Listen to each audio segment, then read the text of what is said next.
Right, folks, welcome to this week's Brew Time. Before we start, a couple of quick bits of admin. If you check out, look, these are the new Brew Time t-shirts. If you like one, head to TeapotOne.com and check out the shop. Secondly, if you're interested in sponsoring the show, drop me a line, info@TeapotOne, and we'll get things moving. Hope to hear from you soon. Let's crack on with the show. Right, 1, 2, 3. I like that. And we're in the room. Right, are you okay to crack on with it now? Yeah, let's do it. Right, lovely job. You know the normal format. We this is just us having a chat. People have given us questions, and we'll run through them and see where it takes us. Yep. That's cool. Yeah, all good. If you don't want to answer anything, just say you don't, and that's fine. It's no problem. All right, cool. Yeah. Right, we'll crack on. Folks, welcome to Brew Time episode, I think it's 27. Nathan Millward. How you doing? Who's it? I'm all right. Are you all right? Yeah, I'm good, Sorry, man. I should have been on in May, shouldn't I, or April, but... it was literally right at the start of lockdown, wasn't it? Lockdown. Yeah, it was. Jeez. 30 weeks ago, I think Facebook said, or something like that. Was that 30 weeks? Man, it's just... 23. Yeah, well, let's not get depressed talking about all that malarkey. And what are you drinking? I'm on coffee. Well, if we're promoting mugs, I'm drinking the Dorothy's Speed Shop mug. Have you got a Speed Shop jumper on as well? Because I've got the new Brew Time t-shirts. Look. Oh, we're talking merchandise now. Yeah. Brilliant. Show you my pants in a minute. That's later. That's if we were drinking. Yeah. What's the bike in the background? That's not Dorothy. That's Dorothy. Yeah, Dorothy's there. Dorothy's. And there's two more posties camera just offside. Awesome. So that is the infamous Dorothy which did the trip with you. A while back, yeah. So she's it's just I'm in like an outbuilding that's doubling up as a garage at the minute. So, yeah, that's the Honda CT 110 that in another life I rode back from Australia on, and then I love the way I get people like you on here, people that have done these amazing trips, and they literally sum up years worth of adventure in. Yeah, I went from here to there. Right. For any people that have never heard of you, Nathan Millward, over to you. Who are you? Where'd you come from? What did you do? Or do you do? I got a D in General Studies, A-levels. I actually got an N in General Studies. Did you? Good effort. And a D in A-levels. I wasted my A-level years. And then I did a ski season. I skied into a tree and broke my femur, and that put me on a course of education. And I did a uni degree and then a master's. And then trying to get into car journalism, but ended up in Australia. And a long story short, I rode home from Australia when the visa ran out. And I rode home with 2 days of planning on a 105cc Australian postal bike with funding it by credit cards and sheer desperation. So it was born out of despair in search of the end of the road. Yeah. So it was born out of, despair, desperation, desire to go on an adventure with sort of and cut everything loose, and it was kind of a ragtag type of adventure. So obviously no planning. When I say no planning, I'd actually looked at riding to Australia, so I'd done enough groundwork to know I'd read the handbook, Chris Scott, the Bible, and I'd been on a Riders Unlimited, so I knew visa stipulations and limitations, and I kind of knew the blueprint of the trip. I got that fermenting in my mind probably for about 9 months. So not actually, never thinking I'd do it, but thinking, maybe one day I will. And then all of a sudden, when I had to leave Australia at the end of the month because I couldn't get another extension on my visa, it was like, right.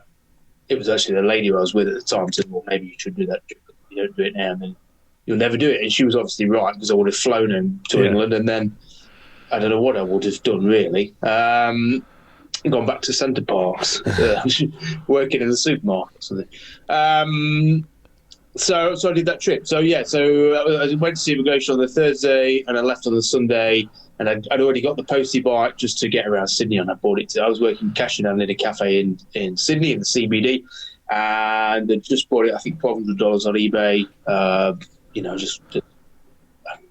got that bike, and I knew that bike could do it from having talked to a good friend when I worked on a car magazine in Australia. There was a chap called Thomas Walecki, who was a very creative photographer and also crazed motorcycling lunatic who told me this amazing adventure of the time he rode around Australia on an Ozzy post bike, on the fabled CT110, and how the bike had survived the journey and lived up. It had been ridden with no oil in it, and it had just survived. And ironically, he after that trip sold that bike. I think he needed the finances, so he sold the bike. He was in his 20s when he did that.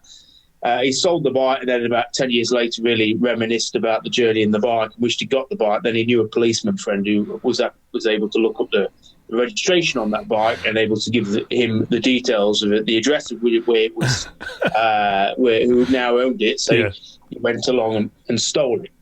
I didn't steal it. He didn't rob him. No, he just rang him up and said, "That's the bike that I did this trip on. Could I buy it back?" Yeah. And so 10 years later, he was reunited with this bike that took him around the train. And so it was from him telling me that story that I knew the CT110 would be up to a world trip. As you know, like any bike will do it, and each bike has got its strengths and its weaknesses. Absolutely, obviously, the negative of a post bike is its speed. It's 7 brake horsepower, so it'll sit at sort of 37 to 38 miles per hour, hit 45 if you're really running late, and that's the downside of it. But then at the same time, it's cheap to run, easy to get tyres for, light enough to ship relatively cost effectively. Your carnado passage is cheap because the cost of the bike is cheap. And then just getting tyres in locations was easy. I mean, I imagine you getting tyres for a GSX tyre in the backwaters of Indonesia is slightly problematic. You've got a 17-inch wheel that's on the same as every scooter they ride in Indonesia. You get a tyre fit for like £2 £3. So whilst in one hand it was the wrong bike, it meant on the other hand it was the right bike in so many ways and made it a cost-effective. I mean, it still costs what? 9,000, I would have said, back in 2009. So factor in inflation, 12,000-13,000 maybe. To do your whole trip? To buy the bike, carnet, shipping, China entry for 7 days, and then the daily living. I wasn't a luxurious man like you, Bruce. I didn't stay in hotels and things like that. I just slept. You lived on cheeseburgers, didn't you? One cheeseburger a day or something. You were saying. I was in America, obviously. In Indonesia, things was. But no, I kept my costs low just by just eating street food, obviously, which is new. I mean, I don't know what it is, but it tastes pretty good. And then just camping. I didn't start I was a very nervous traveller to start with. So across Australia, whilst I couldn't camp wild, I was very desperate to find places as sanctuary campgrounds I felt secure and safe across Australia. I didn't have long to get Australia to get out because the first challenge was getting from Sydney to Darwin in 2 weeks, which to get to Darwin before the visa expired to get the bike on a boat to East Timor. Yeah. So that was a whirlwind. Set off Sunday and ride 500 kilometres a day for the next 14 days. Yeah. And the first bike packed up 3 days in the bottom end on it. So that's right, it was a slightly bad start to things, but I dropped it into Dorothy to bike shop in Brisbane, and that carried me all the way. And then into Indonesia again. I was nervous in Indonesia. I'd never travelled Asia before. I'd never backpacked. I'd never done like that sort. I'd done ski season. I worked in Greece as a rep one summer, but that doesn't really prepare you for going through East Timor. Yeah, exactly. It's a bit of a difference from the island hopping, isn't it? Yeah, different culture shock. So I was kind of cowardly, I guess, or nervous. So certainly out my depth. So it took me till midway through Indonesia till I started to think, oh wow, okay, I've got a tent. There's a field over there. I'll put my tent in a field over there. Yeah. And then from that day on, obviously, my costs came down. And it's a balancing act. Say you're in Bangkok, you could get a dorm room or a single room for sort of £3 or £4 back then in a pretty reasonable place. So you won't wild camp then, but if you were in Bangkok waiting for a visa, you'd spend £4 on your accommodation, £2 on your food, so you'd lived on £6. Yep. So my daily budget was, say, a tenner. And then, I mean, it's bulked up by your big costs, as you know, your bike shipping. I mean, over Nepal, over Burma back, because you couldn't transit Burma back then. Over Burma, it was probably $300 or $400. China, I think, was $2,000 to get through China because of the guiding fee involved. And, car aid passage was $1,000, even on that cheap bike. So all those big fixed costs accounted for maybe 2/3 of the £9,000. It's probably a bit more than nine, to be honest. And then the rest is just the actual meat and potatoes of the trip. Yeah. And if you could cut out all the logistical issues, the bureaucracy, the visas, etc., you'd better go out world on, like, not a lot of money. Yeah. It definitely is possible, isn't it? I did a vid on how much does it cost to travel around the world, and it's a hard thing to say, because some people might want to do the hotel option, other people might be happy just literally camping on the ground with nothing option. It's those two extremes, isn't it? And it is possible to do it on a really, really tight, small budget. I mean, I wouldn't recommend it, particularly. But then, everyone's situation, circumstances and reasons are different. I didn't really care where I slept as long as I slept. Yeah. I didn't really care what I ate as long as I ate. Yeah. So and equally, if you're trying to find a nice hotel somewhere, you're going to be venturing off your natural route, find a nice hotel. Whereas if you're happy with anything, then you'll ride that beautiful road, and then at the end of the road, put your tent up in a field and eat some noodles for breakfast, and then carry on. Yeah. As if you've got to deviate to find this nice hotel with a swimming pool, then you might spend your entire trip around the world looking for hotels with swimming pools. And you might as well, I don't know. Each to their own. Each to their own, yeah, definitely. I mean, I didn't have a lot of money, so I was doing this on borrowed money, effectively. When I set off, I got a couple of $1,000s borrowed. But ultimately, the more I spent, the longer I was on the road, the bigger the debt at the end. Yeah. So that ensured that I did it as cheap as possible. I mean, and equally, I have to thank my parents, because I ran out of money at one point, and they were there to lend me some money to let me finish the trip. So I'm privileged in that regard. And let me not pretend that it was an entirely self-funded trip. It was Mum, I'm run out of money. Can we go down to Western Union and spare me some cost? I mean, I had to make that call as well. Yeah, I mean, we're all going to do it. We all like things with big, bold adventures, but we still cry home to Mummy and Daddy when we... Absolutely. I mean, and that's a fortunate thing. Is world travel a middle class or an affluent working class pastime? I think generally it is, because to set off with absolutely no financial backing, parents who can't bail you out, or friends or whatever, then I think you're heading for potential disaster. I mean, I got the comfort that my parents, my dad worked as an engineer at mines, and my mum were a doctor's receptionist, so we're not talking, highly affluent careers, but they'd saved, and they'd put a secure backdrop to my life, and that's what allowed me to get into biking. And equally, when one day I turned around and said I'm riding over to England, they could say, well, if you need anything, let us know. So when I needed money to help me get through China, they said, sure. But if you said we've got no money on your own, we'd still be in China. Yeah, definitely. So you generally, these big trips do come out of a certain comfort blanket, which I think is often undisclosed. So thanks, Mum and Dad, basically. So your trip about one day. Your trip then, summing it up, the first bit back to the UK, because obviously there's more after that, but the first bit back to the UK, how long was that then? How long were you on the road for to do that? 9 months from setting off to. So what's the statistics? 9 months, how many miles, how many countries? Well, we ought to get top trumps cards, didn't we, for us all? No. I don't mean it like that. No, I know, but 23,000 miles it turned out to be. Yeah. And 18 countries in the end. And I did think about, you think, should I go via Luxembourg and bloody Holland to get to 20? Because then 20 sounds better than 18.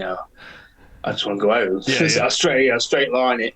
no, the count didn't come into it very much towards the end. We just wanted to get home. So that was it. I mean, it was a baptism of fire. I enjoyed some of it. Some of it was loathsome. When you just want to go home and you're middle of India, say, and you think, are we allowed to swear? Yeah, of course you can. Say what you like. Oh, I don't want to swear now, Master. You think I'll be very disappointed in you if you do, Nathan. But yeah, you can swear. No, I don't want to. Somebody might in-laws might be watching, and all right. I like to. I'm not swearing. So to think you're in India and you've done 40,000. What does that mean? 40,000 kilometres. You've been up there for 5 months. And you think I've still got far to go again. Yeah, but I'm really tired now. I'm really bored. Yeah, because that's that is an emotion that comes into these world trips. Boredom. Isn't it crazy? Yeah, you do start thinking that I can't be bothered today. I can't be arsed. I want to be home. And then I remember on mine, you have to check yourself sometimes and go, I'm living a dream. I'm riding a bike around the world. Just get over it. But you do have downtimes, don't you? I guess you're living the dream, but I don't think you are living the dream, are you? You kind of are, but you kind of not. I'm not sure. People want to believe it's a dream, but at the end of the day, you just sat on a cold, wet motorcycle in a foreign country in Hungary. The day I sleep in an edge bottom that night. The day I pooed myself in my leathers and at the same time vomited into my helmet whilst riding the bike. That day, I've got to admit, I did think to myself, I've had better days in my life. Was that in London? It's just yesterday on the way back from Devon. Yeah. No, that was... that's sick, man. I really went deeper than I thought. Well, I caught dengue fever, so but I didn't know about it at the time. And I just felt like death on earth. I stayed in a hostel for about 3 days because I couldn't get away from the bathroom. And then I had to get the ferry, to do the island hopping down through the bottom of Indonesia to get to Timor. And I was just like, I've got to go now if I'm going to get this ferry. So I just jumped on the bike and went for it. And later on in that day, it was one of them where I was thinking, I don't feel well. And the next thing, I thought I was going to throw up. And in trying to stop myself from throwing up, I sort of... Sharted. Yeah, I sharted. And then literally as that happened, it came out into my helmet. And I was just like, this is... Poor other passengers on that ferry. Oh, mate. Well, in a way, this is a lesson for other people watching to learn. Don't go around the world in one-piece leathers. Because if you, two-piece. I wasn't stupid. Two-piece. Oh, was it two-piece? So right. Practical element to it. You've got to be practical about these things. I think Jacques did it in one piece, didn't he? I think Jacques... He did, yeah. But he's more hardcore than us. So. Yeah, he is. He did, 5 years? 5 years, I think. The Arctic. He's mental. He's North Pole. I'm trying to get him on here. I'm really trying to get him on here. And he said he will, but then he's just so busy at the moment because he's sort of in the last stages, isn't he, of building this massive R1. Yeah, if anybody's not seen it, what he's doing, Google it. Jacques, S-J-A-A-K. Yeah. It is K, not C, isn't it? It's either C or K.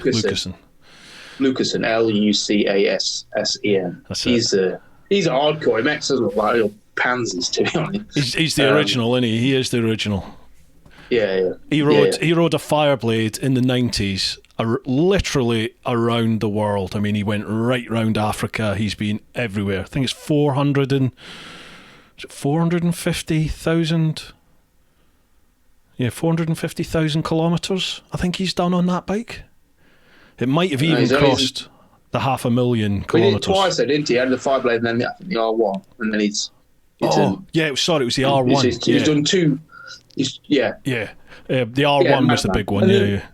Crazy. He would be a good one to get. I'm trying. I am trying. And the last time I spoke with him, he was up for coming on, but then I think he's now adapting his R1 and he's going to ride the R1 up to the North Pole around the Arctic, which he's already been up there once, hasn't he? But he had to abort it because the fuel froze and there was all sorts of issues. So he's come back, rethought about it. The engineers have put all their heads together and they're now custom building this massive R1. And I think is he taking the sledge with him as well? He was I think towing the a sledge sledge. hampered him last time. Yeah. I think that's what the problem is. Too heavy. I think last time. 'Cause- But I think what you need to do is just send him a crate of beer. If you send him a crate of beer and say we'll drink it on this night, I think he'll be up for it. I would ply him with alcohol. Definitely, he does like a beer. Does like a beer. No, he's good. If he pulls that trip off, it'll be something else. I think just phenomenal, isn't it? Yeah. If anyone will, it'll be him. Right. Okay, the way the format of the podcast normally goes is people submit questions and we chat about the questions, answer them. It generally takes us down the old rabbit warren and we'll go from there. How's that? You fancy that? I was just checking it's recorded. Yeah, you go for it. Right, cool. Okay then, folks. First off, we'll go to Patreon as usual. So that's patreon.com/TeapotOne. First one, David Hemmings. Well, I think we've pretty much covered this. What motivated you to do this trip and how did you finance it? Credit cards. And abject failures. They need to get home. No, it was. I needed to vanish. But I needed to vanish from myself. I was in a very confusing, confronting place of great despair because essentially I'd gone back to Australia to make a relationship work and was too weak a man to make that happen. Yeah, I don't read about it in the book, and so I have them. So it was a challenge I needed. I think a very clear challenge because I think. Life's quite complicated, isn't it? But when you're on a motorbike, it's actually quite simple because you're doing a very simple task. Yeah. And so you're consumed by a very simple task, which for somebody who's quite cloudy-minded, and kind of doubtful and self-questioning, day-to-day life can be a little bit frustrating. But when you're on the road, it's like I've just got to keep riding. Yeah. So it's quite a good antidote to. Today, so that's what I guess that's why I did it, and I did it, and I enjoyed the challenge. And actually, I kind of wanted. Whenever it got too easy, I think I'm a good self-sabotager, so I'd make it more difficult by losing things. Or I don't know. Just I can't even remember. It's too long ago now. But if it got too easy, I'd want to make it harder. If I wasn't suffering, I wasn't having fun. Yeah, exactly. Yeah. How did you? Because a lot of people, I think. Probably most people would think being on a motorcycle for a long period of time is quite cathartic because you have all that time to think about stuff. But that can also work against you, can't it? Because you've almost got too much time and there's nothing else to focus on. So sometimes you have to just sort of forget about that side of life and just concentrate on the journey, don't you? That's how I found it, because sometimes when you're alone with your own thoughts on a big trip, you can go into stuff way too deeply, and sometimes you just need to, right, let's forget about that and just focus on what are we doing here? What's the journey? I mean, I love a bit of navel gazing, so I just soaked it up. Yeah. I just soaked it up. No, I mean, I actually quite like that all that time process. Because to me, essentially, for me, the nuts and bolts of it is I'd gone back to London and then got a dream job on Auto Express as a car journalist, and then missed somebody in Australia, so just quit that job one day. I mean, I only started it a month prior, going back with no visa, working at a cafe making sandwiches to try and make this relationship work, but knowing I wouldn't be able to because she always said I was weak and indecisive. Her words cut deep for many years. I'm over them now, but at the time they were cutting words, and I can't remember where I was going. So for me, there was a lot of debris to clear, mentally, and so I quite enjoyed that. I did actually quite enjoy the helmet time. Not always enjoyed it, but found it beneficial. I mean, it was a luxury, wasn't it? You've gone through a process in your life that was a bit confusing, which many of us do. But then me having the luxury to then go, well, I'm on a motorbike and I can clear it all out and make sense of it. So it's quite a luxury in that way. And then obviously, I suppose it's not like you've got all day to just think about yourself. You've got a lot of things to deal with as you go. You spend like 3 hours a day wondering when you're going to stop for fuel, stuff like that. So or I don't know. The road takes up your time. Yeah, it does. Yeah, That's the intricacies, and seeing people and thinking about how it all fits together and which island you're on now and how that works. I mean, you've got lots to process. I think. Definitely. I mean, I think it helps if you're doing a trip like that to be a curious person. I'm quite curious about the people and the place, so I'd probably I'd write it while I was just thinking about how does this all work. Why are they doing that? Or why do they live like that? What is this island? Why did he say that? Why did he act like that? Mm-hmm. So I enjoyed it quite a lot. I think if you're one of those people who just write through everything and don't really take no notice, and it could maybe become. I said boring earlier, but I suppose actually I didn't find it overly boring because I was always trying to work something out. Yeah. I think it helps. It certainly helps to be curious. And you do see travellers who've got no interest at all in what's happening around them. Yeah. And I think, God, that must be tedious because then you are just consumed by yourself. But I can't remember what your original question was. But it's just like I forgot. A lot. Like I was saying, a lot of people think it must be great to have all that time to sit and ride a bike and think about stuff. And I think traditionally maybe a lot of people think people who go on big adventures like this are maybe a little bit lost in life and not quite sure about what they're doing and where they're going, and having that luxury of time and solitude to think about all this sort of stuff. And my perspective on that is, yeah, it's brilliant, it is awesome to have that time to do it, but sometimes I found myself just thinking too deep about a lot of stuff. And I would literally focus on the actual journey in front of me. It's like, where am I going today? How much fuel have I got? Where am I going to sleep tonight? Where's my next transit point or border point? And sometimes for me it was nice just to switch off from the sort of what's the word? Self-respect? No, not self-respective. When you're looking into yourself, what's the word? Self-reflection. Yeah, switch off from that and just focus on like the practicalities of the journey for a little bit. Because sometimes I found myself just getting lost in your own thoughts, and you'd think way too deep about stuff, and it's just like, right, get out of there.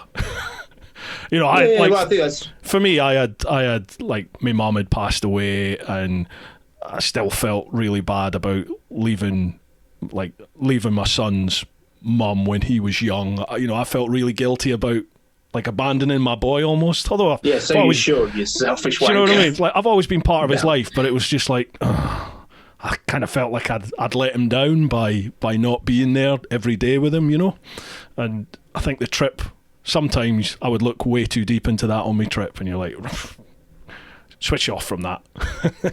Yeah, well, I think we're talking extremely big trips, but I think even if you go away for a weekend, a day ride. I mean, that's the beauty of motorcycle, isn't it? You actually, even if you've got only the luxury of a day, you could go on for a ride. It's still a good way of clearing your head and just getting a new perspective on things and being distracted by people and places and things. So, I mean, I always think you don't have to do a big trip to get that release that you get with a bike trip. I mean, I think I'd say with people who do the iron butts, isn't it? They're doing it for that challenge, so you don't have to say I'm going to ride from here to Australia to feel a sense of challenge. You just have to say, kind of, going to try and do 1,000 miles a day, or even 200 miles a day, depending on where you're starting from. Yeah. But I think that's the beauty of having a pastime. It's called motorcycling a pastime, and it's must be the same when I see cyclists out on the mountain bikes. I think, God, he must have something he's running from or cycling away from. It's true, he must be, true. Or she must be out on a ride just to clear their heads and think, sod this, I'm off. And I bet there's this pedaling along, they're thinking, what about that? What about that? But what about that? Oh, look at that view, look at that scenery, look at that person. I'm going to stop in a bit. So, I think the beauty of it is you can get that escape. We're self-indulgent. We had the luxury of a long duration trip, but equally, I always say you don't need to go a long way out on a bike or do anything. You just got to just go whatever. Challenge yourself. Yeah. So, whether it's riding down to Land's End or whatever, we've got a neighbour 2 doors down. He talked to him because we're about 100 miles from Land's End, and he said, "Oh, I've never been down to Land's End." And I said, "Oh, go down to Land's End?" Well, because he saw me going down at Himalayan. He's got a Tiger 800. He said, "You went down to Himalayan and back?" Himalayan. going down to Land's End back in a day. I said, yeah, yes, all right, we'll ride, 8 hours, we'll be there and back. He's like, wow. So you could think that chap there, if he got on his Tiger one morning at 6 a.m. on a nice, bright, sunny day or whatever, and he said, I'm going to get Land's End. Yeah. And he set off to Land's End, he would go through exactly the same ripples and the emotions as we might on a big trip. He's just condensed down into a very manageable one day. So yeah, absolutely. I think I guess I've had a few years, 10 years since I did sin in London, and certainly the first few years of selling bulk, you get sick of middle-aged blokes saying, I wish I had time to do what you did, or I wish I didn't have my kids to look after. You think. Yeah. Why do you have to just go for a ride? You don't have to go out. It doesn't always have to be the world conquering journey, does it? No. I mean, I'm fortunate in that I've got, we've got a child now, and I've got married now, and we've got a mortgage now. Having done the trip, so I guess I can be blasé in that attitude. But seeing both sides, I think you can certainly get as much release or joy from travel motorcycling in a week away or a weekend away. As you can. Maybe you don't get invited on to do a podcast, and nobody will buy your book if you just go down to Land's End for a day. But you still got something out of it. And from small seeds grow, don't they? Absolutely, yeah. It's kind of part of what the whole TeapotOne brand, if you like, is now. The old tagline, "Live your life." It's like I want. You should have to sell T-shirts. I should do, shouldn't I? Yeah, maybe I should do a merchandise line. If only I had a merchandise line. That's what I want to try and promote. Is the whatever it is that you want to do, get out there and go for it. Go for it. Just. We've got one chance that we know of. Just get out there and do it. Obviously, you can't abandon financial responsibilities, mortgages, looking after your family and your loved ones and stuff. But if there's an option for you to go away for a week or 2 weeks, or can you go away for a month? Is that possible? Or can you go away for a haul? You might be in tier 2 and you might have to be this is the added challenge nowadays, isn't it? Is we've got all that bollocks to deal with as well. So, but whatever it is, just get out there. If it's possible, make it happen and do it. Just challenge yourself, whatever it is, whatever. I'm thinking about doing this. I don't know where this madness came from, but for some reason, cycling around the UK has popped into my head, and I know that's exactly the look my wife gave me. What? I've got images you in some lycra outfit. I'm going to do no training. I'm not wearing lycra, and I'll literally just, when I do it, I'm just going to get on the bike and go, and that's it, and that'll be it. But I don't know why it popped into my head, and I just thought, I can do that. I'm going to do it. And I don't know. It'll happen, I think, but I'm not sure when at the moment. We'll see. Cycle wanker. That's what you're I know. Well, because I give them so much abuse. In my vids, I give cyclists so much abuse. But I used to be a cyclist, and I kind of would like to be fit enough to do all that again. So yeah. Maybe and I think in at the deep end is probably a good way of getting fit. If you just go out for an hour a day or something, something else after. Maybe catch a train down to Land's End. No, you got no choice but to ride over, have you? I'm just going. The best way of doing it. I know my wife will probably back me up on this. I'm quite a stubborn character, so when I'm stubborn, but I'm also lazy. But when I decide I'm going to do something, it's happening. But I have to. That switch has to go. When the switch goes, it's happening. But until then, you'd be lucky if I get my ass out of bed. But anyway, you're a busy man.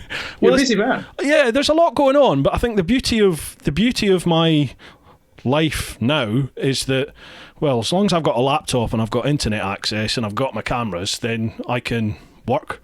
Do you know what I mean? So it's whether or not all you folks that follow Teapot, would you be interested in following a fat bloke cycle around the UK for a couple of months, or is it a case of, we want the bikes?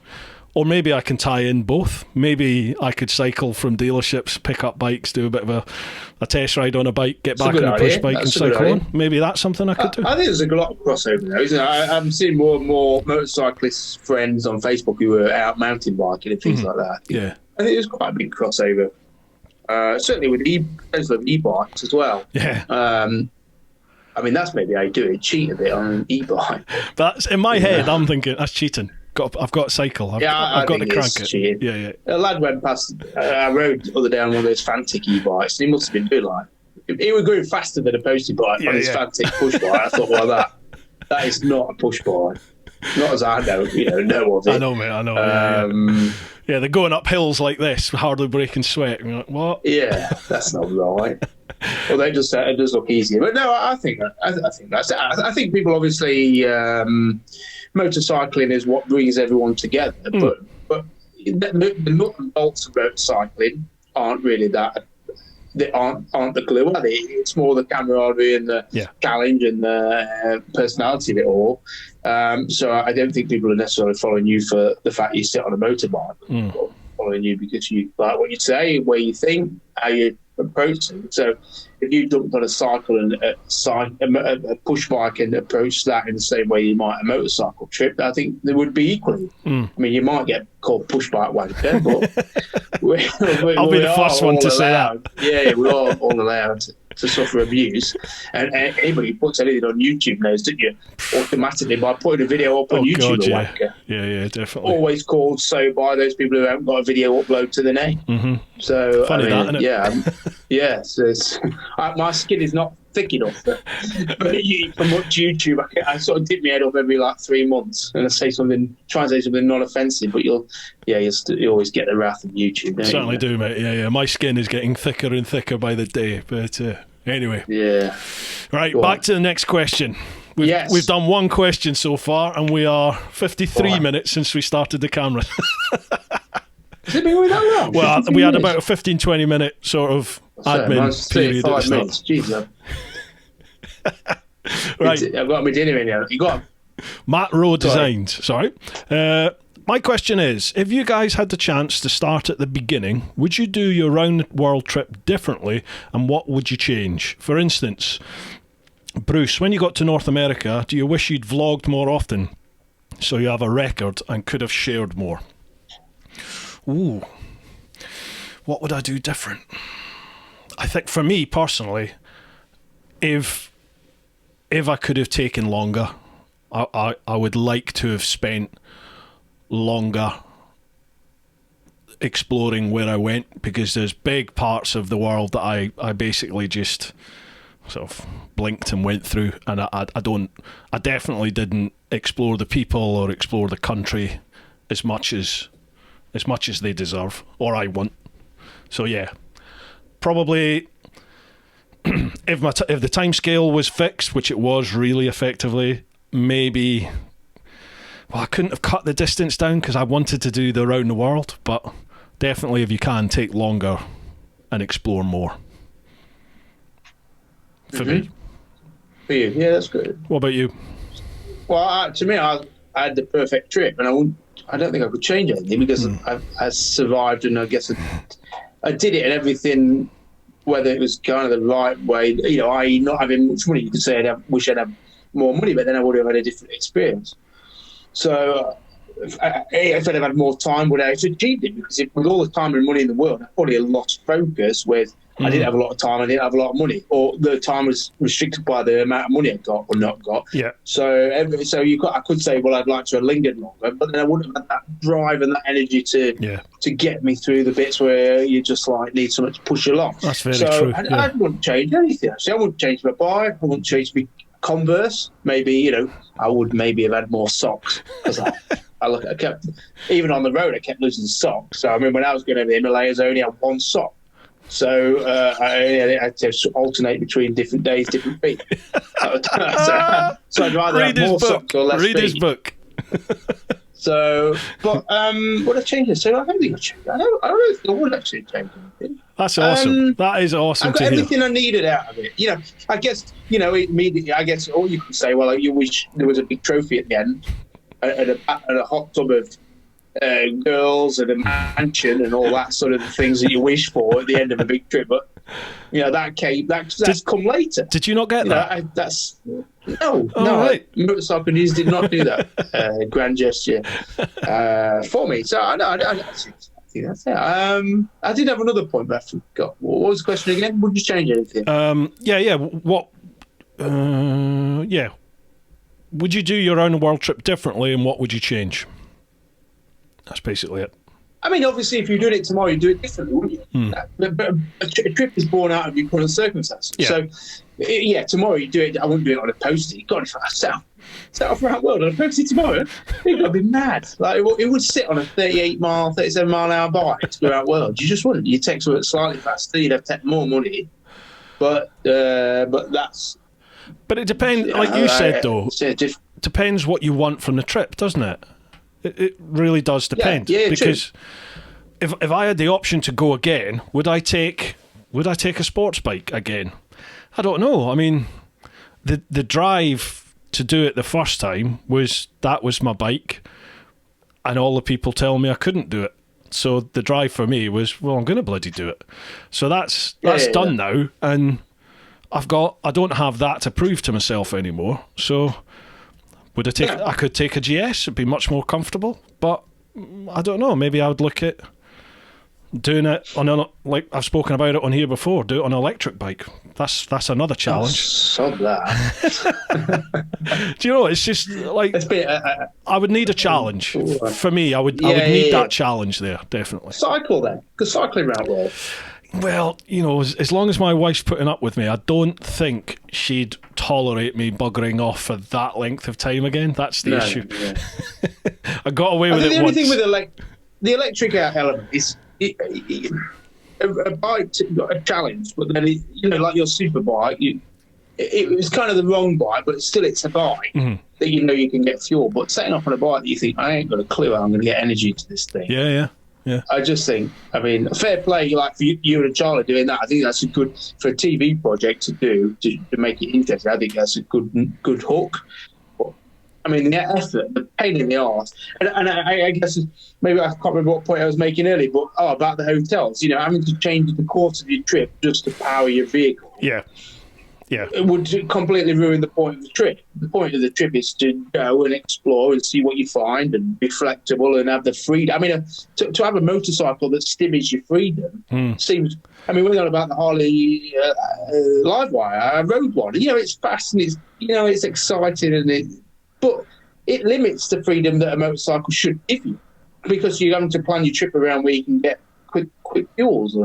It completely... ruins the point of a motorcycle. So you've just spent 30 grand to give yourself a headache. Yeah. As well as it might ride, it curtails your freedom. It doesn't make sense at the moment at all. No, electric. The cost is too inhibiting. When it's got charge stations everywhere and it's as convenient as fuel, then yes. But until it's as convenient as fuel, I just think it's a step backwards. I kind of think I totally agree, but I think it's something that it's coming. It's going to happen, and I think we have to change our mindset to travel. Unfortunately, and it's a case of I don't think initially we're going to have that luxury of turning up at the fuel station, and going from empty to full in the time it takes to top up a tank. I think it's going to be a case of you're going to have to allow for that 40 minutes or that hour. But then logistically, how do you do that when everybody has to do it? You're going to end up with hundreds of charging stations and massive service stations where people effectively have to sit and wait. So I don't know. I can't see it happening. I logistically, it doesn't make sense at the moment. You can't see how it will happen practically, but I think it's something that it's definitely coming.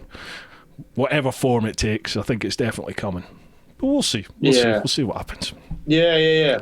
It's a sad concept to think about. It has potential. But it's a long way from seeing it as a step forwards. I currently can't see any step forward. If we got to a point where it was interchangeable batteries and things like that, but from what I gather, the battery tech just isn't there for a little compact, take out, put a fresh one in type thing. Same as your power tools, that sort of idea. But it's from what I gather from Fred Spiven, who designed a Royal Enfield Bullet electric thing, he was quite up to date with battery tech. The problem is the batteries are still big, so you could fill a Tesla floor pan, a 2.5-ton vehicle with loads and loads of batteries. But there's no way you could come to a dive point and take all the batteries out because the entire body's full of batteries. I mean, until we get to a battery that's like, a mobile phone. Yeah. But that'll be interesting. I mean,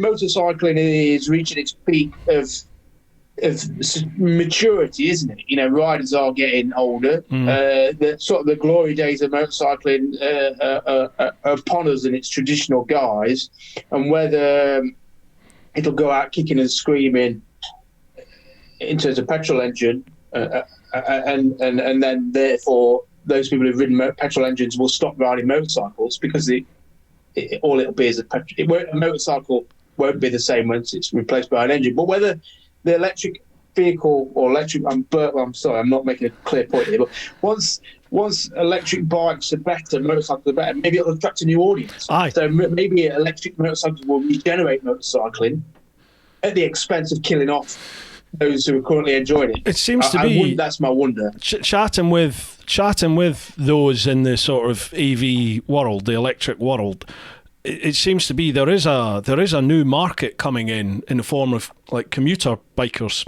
because electric bikes for those who are doing like the 20, 30, 40 mile commute. Well, it makes perfect sense, really, and especially if you're doing even less than that.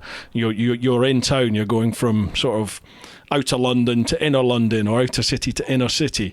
Electric's the way to go, really, and they're saying there's lots of people coming to them for electric bikes who've never ridden bikes before, and who knows, that may then take them from the electric world at the moment to quite enjoy this, maybe look at getting a petrol bike for going out and exploring on my time off. And there's also seems to be a massive uptake in smaller cc bikes. I've started doing a few tests with the 125cc bikes, and I've heard. Yeah, honestly, it's really opened my eyes, because I genuinely didn't think a 20 stone, 6'3" fat lad could have the fun I've had on a little 125cc bike. And I've had a whale of a time. Loved it. Genuinely loved it. So I've got a few things planned actually on some smaller cc bikes. So yeah, it should be a lot of fun. Well, you should come right down and ride some postie bars. I would love to. Definitely. I'll chat to you with you about that, because that would be a great thing to do. Definitely. Yeah. Right. Well, please do. Go on. We'll make it happen. Next one. Pete English. Right. Pete has got a bit of a reputation for some deep... I've heard about Pete. It's infamous, isn't it? Someone telling me about Pete. He's got some oddball questions. He does. He likes to make people squirm. Let's see what his are like here then. Right. Hi guys, hope you're both fitting well. Question. Not really at the minute. The journey leading up to the border crossing into Pakistan was a very traumatic time for you. How often did you find crossing borders to be easier or harder than expected? Oh, that's a good question. It is a good question. It's not his normal one, though. All right, okay. Oh, I'm disappointed. I thought he was going to ask about hemorrhoids. I'm trying to think border crossings. I mean, you always expect the worst. So I'm trying to think, which ones did I do? East Timor to Indonesia, pretty straightforward. Yeah. Malaysia, straightforward. Into Pakistan, actually, was actually really no problem. Was that easy enough? Yeah. No problem. It was actually quite a civilized experience. The border to China, a bit bureaucratic. Obviously, you entering China there. Yeah. Want to check your data cards, your laptop, everything. It's a bit invasive.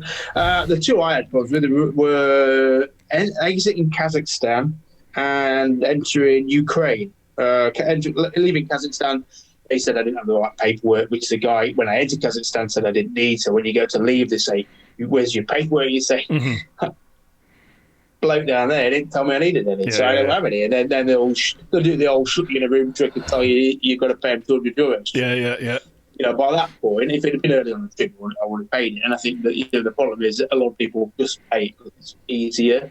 I mean, instead I did the old sweat it out trick and just kept saying no, and they shuffle you around into that office to talk to him and explain. And I mean, I guess they're doing their job, but at the same time, I think it's a very well rehearsed ruse. Absolutely, yeah.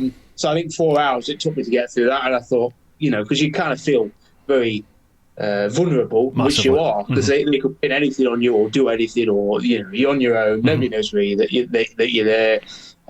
You're at the mercy of their warped mentality. So I was glad to get out of there. And then when I entered Ukraine, I think I pissed him off by getting in the wrong queue or something, or I don't know, something went wrong. Looked the wrong way.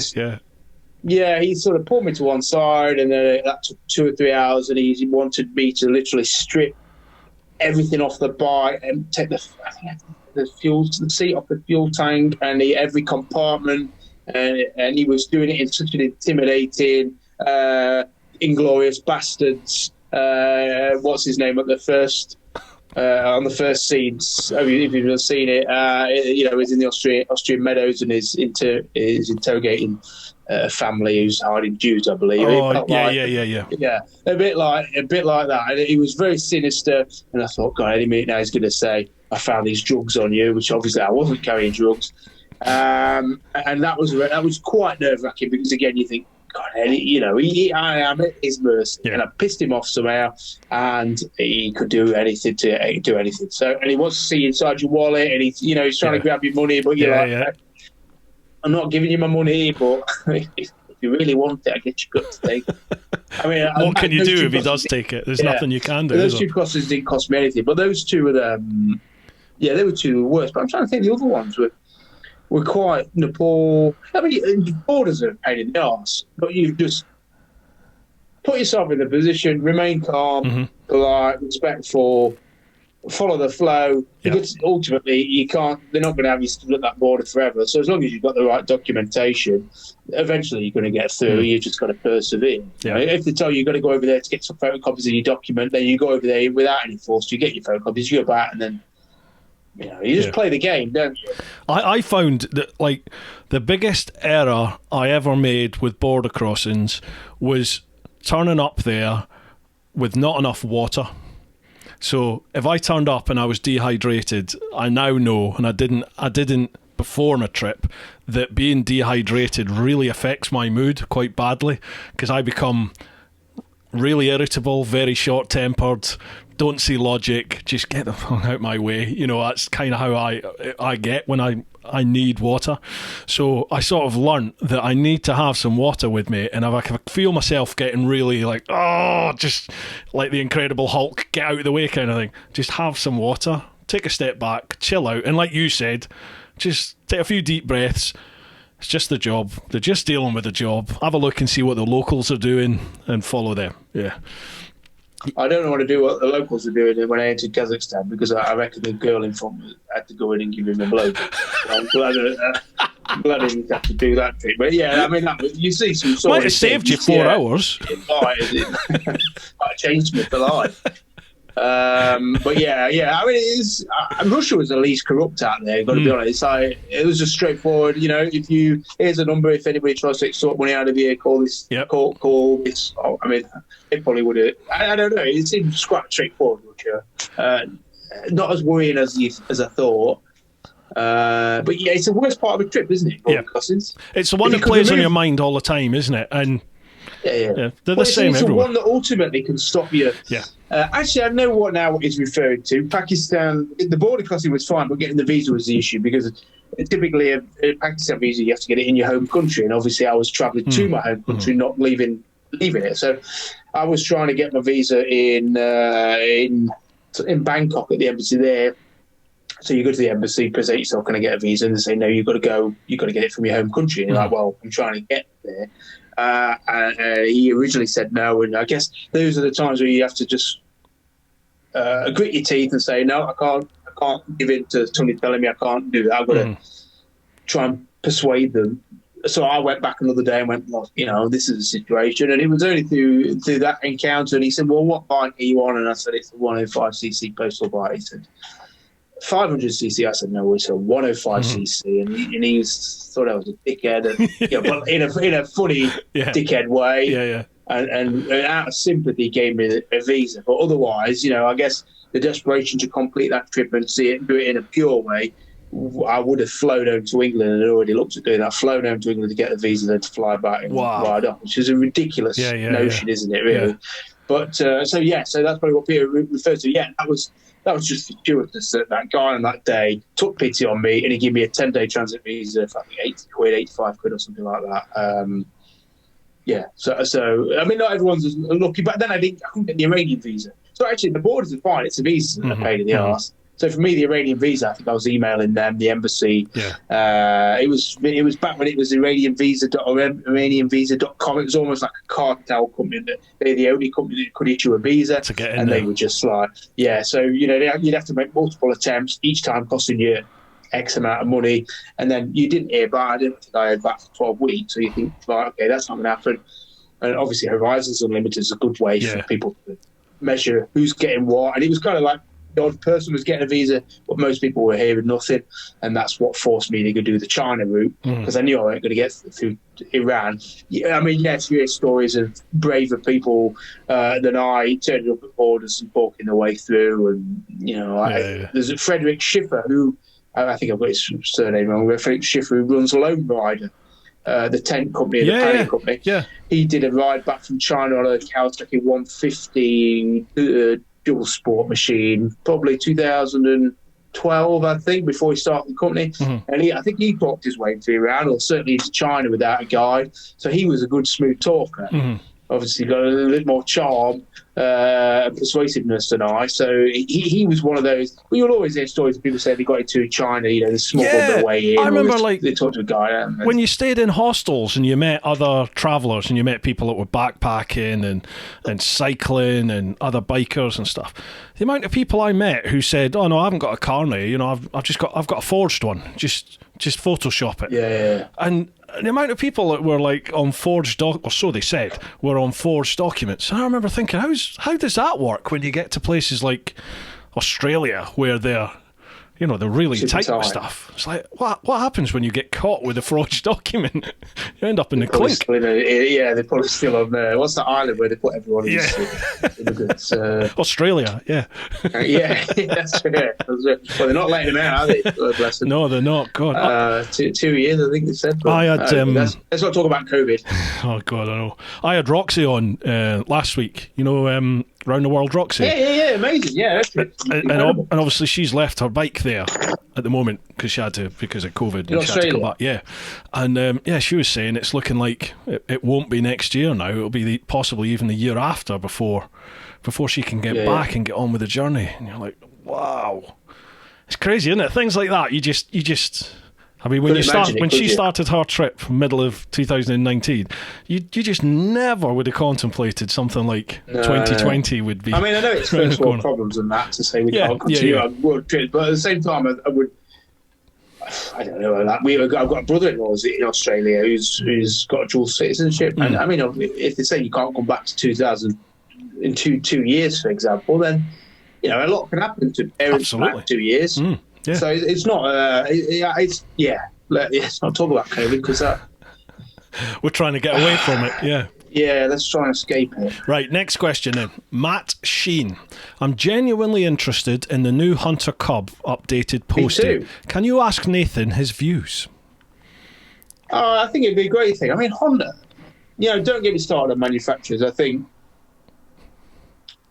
manufacturers just have got no idea what piques people's interest, which way the market's going, and talking to these manufacturers. Because before this, between doing my trip and now, I was editor of Adventure Bike Rider magazine. I've done freelance work since, so I've seen the corporate side and talked to the manufacturers and things like that, and all very nice people, but they are a million miles away from the average bike rider.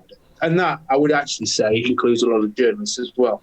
Not many of them have got any concept of buying bikes, running bikes, or what people want. It's just a distant, and that's generalising, and that's wrong to do.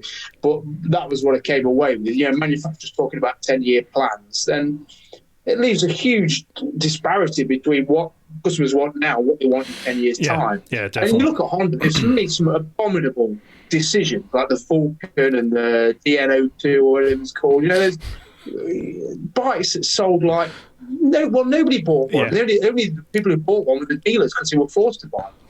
You know, look at Yamaha with the what's it called, the three-wheeler. I really want to try that. It's a novelty bike. Yeah. But it's, What's it called? Why have you? Somebody tell us. I keep thinking Trident, but that's the Triumph, isn't it? It's the Triumph that's coming out. Can't remember. There's people screaming at the computers. Sorry. Yeah, I know, we're idiots, sorry. And I just think there's and then something like the Hunter comes along. And like the forums, if you engage with the forums, which a manufacturer or PR company or something should, they should see that the register of interest, and they should be able to do a Google search who's talking about CT135. And I know it's not as simple as that. We'll all sit in our room saying, why don't we bring this bike in? There'll probably be a multifaceted reason as to why that bike is not as easy to bring in as we think it is. There'll be spreadsheets and cost balance sheets that don't add up for whatever reason. But you've only got to Google that name because everyone is talking about it. You know, I want one, adventure bike rider wants one, a sports bike rider wants one.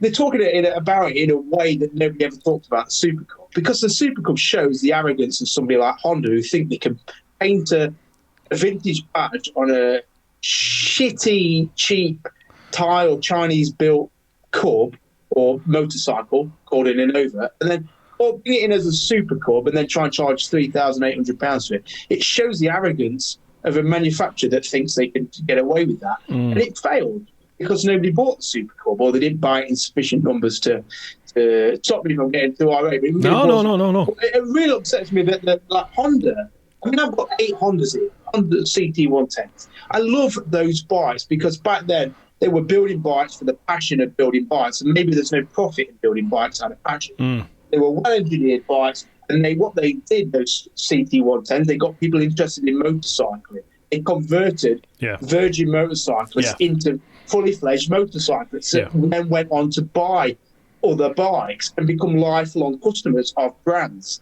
But somehow, manufacturers have forgot the need to generate new interest in motorcycles. And so they'll come out with a Super Cub at £3,800 when everyone will go, well, I'll just buy a Herald for £2,000. Why would I buy a Super Cub that's £1,800 overpriced? Or a Monkey bike, which is a Super Cub in drag, which is, I could buy a Chinese copy for £2,000 less. So Honda are losing all that fertilisation of new blood. And so you look at the Super Cub, at the CT125, you think, what a perfect machine to get such a range of potential motorcyclists interested in bikes. It's versatile, it's practical, usable, it's easy to ride, it's got so many virtues it would sell to a new audience. And what do? Don't bring it in. And it's like, Honda, what are you doing? So we want to love you, Honda, but we're not going to love you if you keep up-pricing the Africa Twin and laden it with ever more gadgets and trying to charge 20 grand for them. We're not going to love you if you keep following that philosophy. Build us something that's going to get grassroots motorcyclists riding again. Then sell as an Africa Twin at 18 grand with cornering lights on. Here. And it's so frustrating. And you talk to, I shan't name names, but you message Honda Europe and you say, are you going to, I'm this guy, I've ridden a poster bike around the world, I'm a journalist, I've got my ear to the ground, I feel this bike's going to sell, surely there's some traction there. And they're like, no, we've already said it's not going to come. We're not going to sell it. And what reasons do they give, or do they not give any? Because somebody in Europe who doesn't probably even ride a motorcycle, I think that's a frustrating thing. There's so many people who work in the higher echelons of manufacturers who don't ride motorbikes. You see it at the shows, don't you? When you chat to people at the shows. Yeah. You're like, wow. And certainly from Honda, a lot of them have come from the car side, so they can give a shit about bikes. But they've been pigeonholed, they've been said, you do marketing for Honda motorcycles, and they have to start from scratch. And I think it's just that lack of genuine passion from the manufacturers that is what is happening, is allowing the Chinese, who I think have got their ear to the ground, they are listening, they are responding, and in 2 years' time, the Chinese could turn around in a brand new bike. So if they see a gap in the market, they can exploit it very quickly. Absolutely. Whereas the Japanese are like 10 years down the road, still thinking about what next vanity project they can create that can charge 20 grand for. Yeah, it's very the true. next Vulcan or something. Chinese are trying to build bikes that people want today. And the fact that all the other manufacturers have forgotten about that need means that the Chinese will overtake it. And that's not because the Chinese are building better bikes, but they're building what we want today. Yeah, I mean... I think it's eminently frustrating that brands we love, such as Honda, have been such distant, unengaged brands. But I mean, that's why I'm applying for the job of brand ambassador. You get my vote. You get my vote. Can I just quickly interject? Royal Enfield, I've got a Himalayan, and I see them in a potentially really strong position because they're listening to the market, they're building bikes that are affordable, bikes that are good and at a good price, and they've got a real potential to capitalise on that and really corner a real mainstream market, which they've never had before. I think if they try and go too far down the Triumph route of overpricing everything and laden everything with gadgets, it'll fail. At the minute, they're in such a strong position if they follow that same trajectory of good product, well engineered, well manufactured, and desirable. Look at the Intercept. £5,500, it gets you a desirable, usable, reliable, brand new machine. Yeah, I think you're totally right. There is a massive hole in the market at the moment for the smaller CC introduction to the biking world, but also for those who don't want the big CC bikes. I get a lot of feedback. That's why I started doing I'm doing some work with Sinis now on the little 125s, because so many people were contacting me going, all you vloggers, we love what you're doing, but you're doing the same as the journals. You're doing the top of the range, big brand leading bikes that are 15 grand, 18 grand, now 20, 22 grand. And they're like, I can't afford that. I'm looking for, the smaller CC, a couple of grand. I just want a bike to get me back on two wheels, and that's what I want.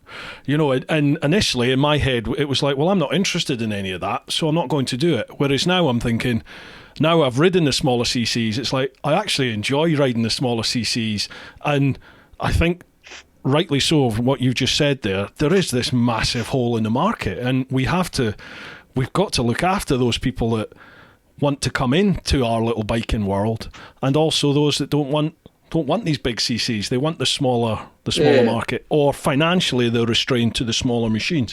It's just that sector just seems to be getting ignored. Obviously, I think they don't take it seriously. I mean, my new venture for this year, thanks Bounce Back Loads, thank you Boris, for making money so easy to obtain and so difficult to claw back. I've just gone out and bought a Honda CRF 250 Rally, G310 GS, a KTM 390 Adventure, and a Royal Enfield Himalayan for people to come down and ride back to back. I think that market, small, 400, 250, 400 cc sector. Yeah. I mean, I've had the Himalayan, done 25,000 miles on a Himalayan, and I just love the fact for £4,000 you get a bike that'll take you out well, brand new. Yeah. That's kind of unheard. But I think, for me, and why I love the Himalayan, and I find it difficult to say like the GS 310, is because, like BMW, they've got such capacity to build brilliant bikes. I had a GS 1200. I love that bike so much. It was such a good bike. I really hated having to sell it, but financially I had to get it. I love that bike. What a perfect machine the GS 1200 was. I trail rode it. I took it across Iceland, took it across America. Travel bike, two-up, sports bike, off-roader. What a bike. And then they come out with a 310 GS and go, you're kidding me. That's the best you can do to this newly developing market. Yeah, which is a Chinese bike, isn't it? The 310 is Indian. Sorry, I thought it was a Chinese one. And then have the audacity in India to try and charge twice the price of a Himalayan for one. It's bizarre. And then you think, you don't deserve my custom. Yeah. Because you've just taken me for granted. Because it's got a BMW badge on it. Yeah. They think that, they're really riding the coattails. And again, that's why I like the fledgling brands, because they're taking it seriously. Yeah, they're trying harder. They're trying harder. The Himalayan's not perfect, but what a leap back forward that is on the bullet. Yeah. And then, and I want to say that I don't think the 310 GS is particularly a bad bike, because I've been accosted by somebody who owns one and said that to me. Why do you hate the GS? And I don't hate it, but I see a great manufacturer capable of building great bikes, churning out something that could have been built in China and should have a £2,000 price point. But because it's a BM, it's £5,500. And I don't think that's good enough from a brand we've come to respect. And I think that's my Great. I'm so angry, aren't I? I need to get laid or something. I can't help there, but No. have you seen? Send someone. Have you seen the new Sinis Terrain 380? Funnily enough, I've been in touch because I've got those 4 bikes for people to come to ride, and obviously the Sinis fits into that nicely. I think it'll sit far more closer to the KTM 390 Adventure as a road-orientated bike. You know, that bike flies on the road, but the KTM is terrible off-road because it's built for midgets. It's such a cramped, awkward riding position. Right. And I think the Sinis will fit that alongside that nicely, similar power and everything. Yeah. It'll be £1,000 less. Yeah. So yes, I've been on to Sinis to try and get a press bike from them because I'm going to do a 4-bike test on those 4 bikes for motorcycle sport and leisure. And I think the Sinis is the new contender, which at £4,500, you know, it could be great. Yeah. And whatever I gather, it's going to be road orientated. But that's, for a lot of people, that's fine. I think, for most people, I think that buy the adventure style bike, they're never going to look at a gravel path, let alone, you know, taking it proper off road. But there are people out there that want to do that. I've had the 125 Terrain, and I was amazed at how good that was, to be perfectly honest. And I've got the 380 coming quite soon, actually. So I'm looking forward to it. Oh, you've got it before me. You've gazumped it. You said I can't have it until December. Oh, my God. Till when? December? You vloggers have elevated yourself above magazines. I'll have a little chat. In the pecking order. I've done some groundwork with Sinis. I'll chat with you off air, and maybe we can sort something out. No, let's do it now. Let's talk. Well, you should come down. You should bring that bike down. We can test the other 4. You can test some of the 4 bikes. That would be a great vlog. That's exactly what I was going to propose. Right. And we could go green laning. Let's do it. I'm up for that. Genuinely, I'm up for it. No, I think you should. I really genuinely think you should. Right. We'll have a chat. We'll do it. Yeah. The definitive small postie adventure bike test. Beautiful. There you go. It's coming. It's coming to one of the channels. It's coming. Right, cool. Next question then. That was Matt Sheen. Robert Forster. Really sorry. What about? Mate, this is what podcasts are all about, mate. It is a conversation. It's a couple of people having a chat. So whatever comes up, comes up. Don't worry about it. People recording still. Oh, right. People are interested in this sort of stuff. It's genuine, normal, real conversation.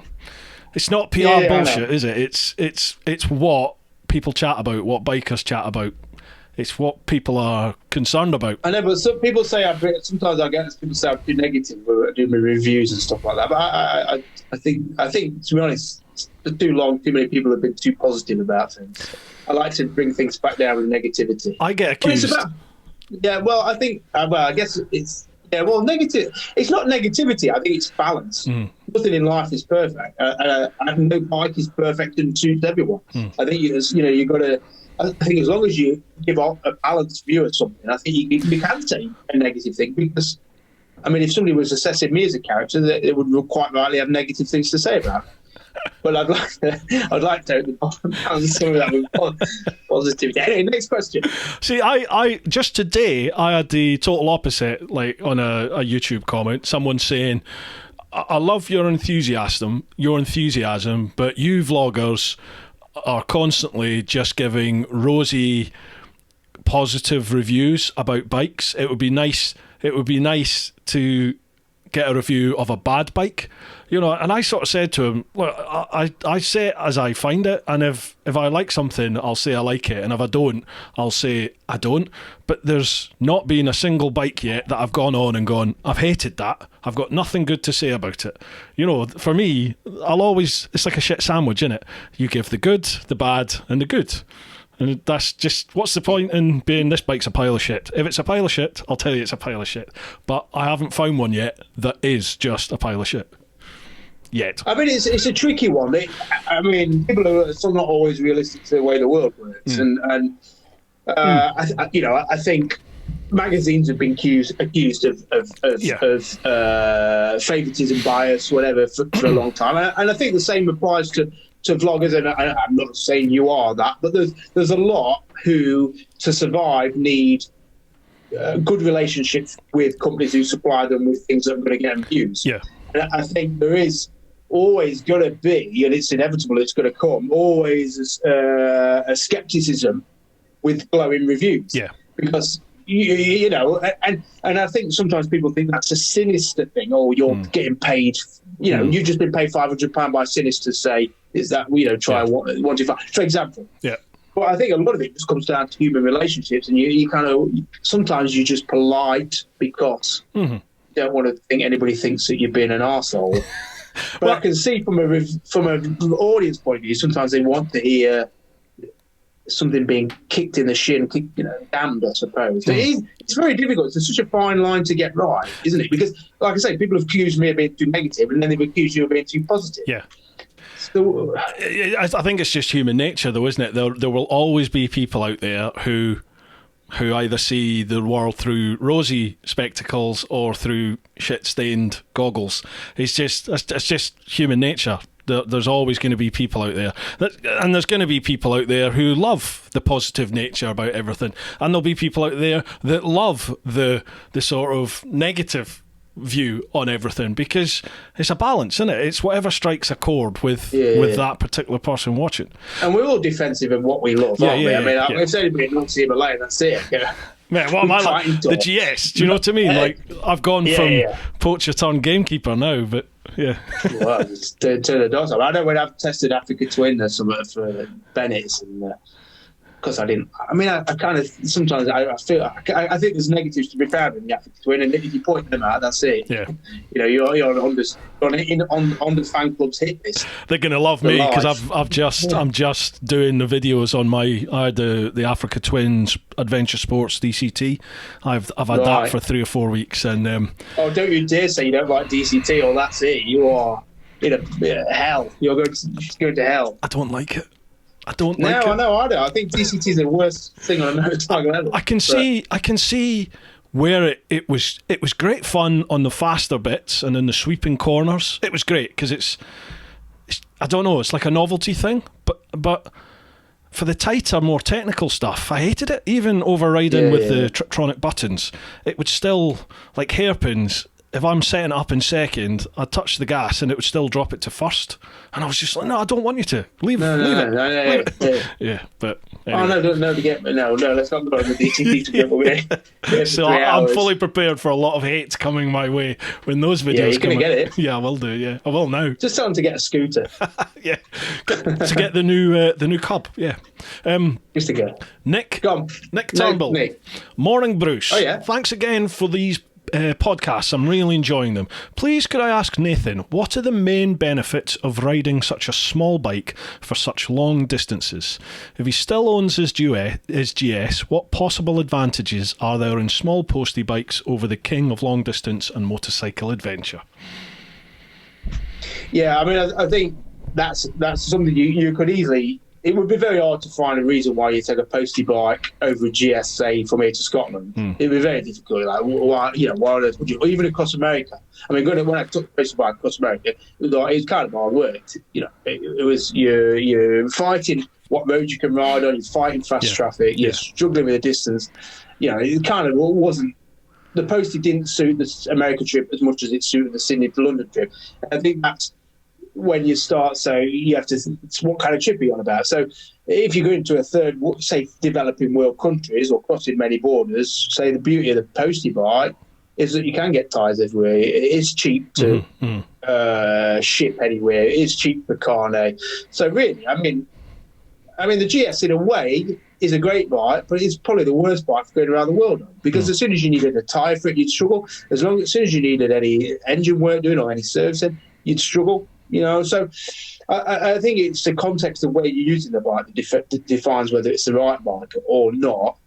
Around Iceland, the GS was fine. It was great. Across America, as I say, it's perfect. But if I was going through Indonesia on it, I think, A, it's too big and heavy for those gnarly back roads. And again, if you needed tyres, you'd have to ship tyres in. If you needed what is it, 550 or 5? Well, I don't know what oil it uses. I can't remember. You wouldn't be able to get an oil for it. And again, it's just a lot to go wrong. Your final drive fails in South America, which I've read of people's. Your trips over. your trip really is over unless you guys can get to a very qualified mechanic or can spend a lot of money shipping parts in. So I think, to be honest, actually a big GS is a liability, or any big expensive bike is a liability. I mean, you can't aid to pass on a 10 grand bike or 15 grand bike. It's going to be through the roof. Yeah, that'll cripple you. My sort of £9,000 trip if I'd have gone out and bought a GS to do that trip on, my trip would have been 30 grand minimum.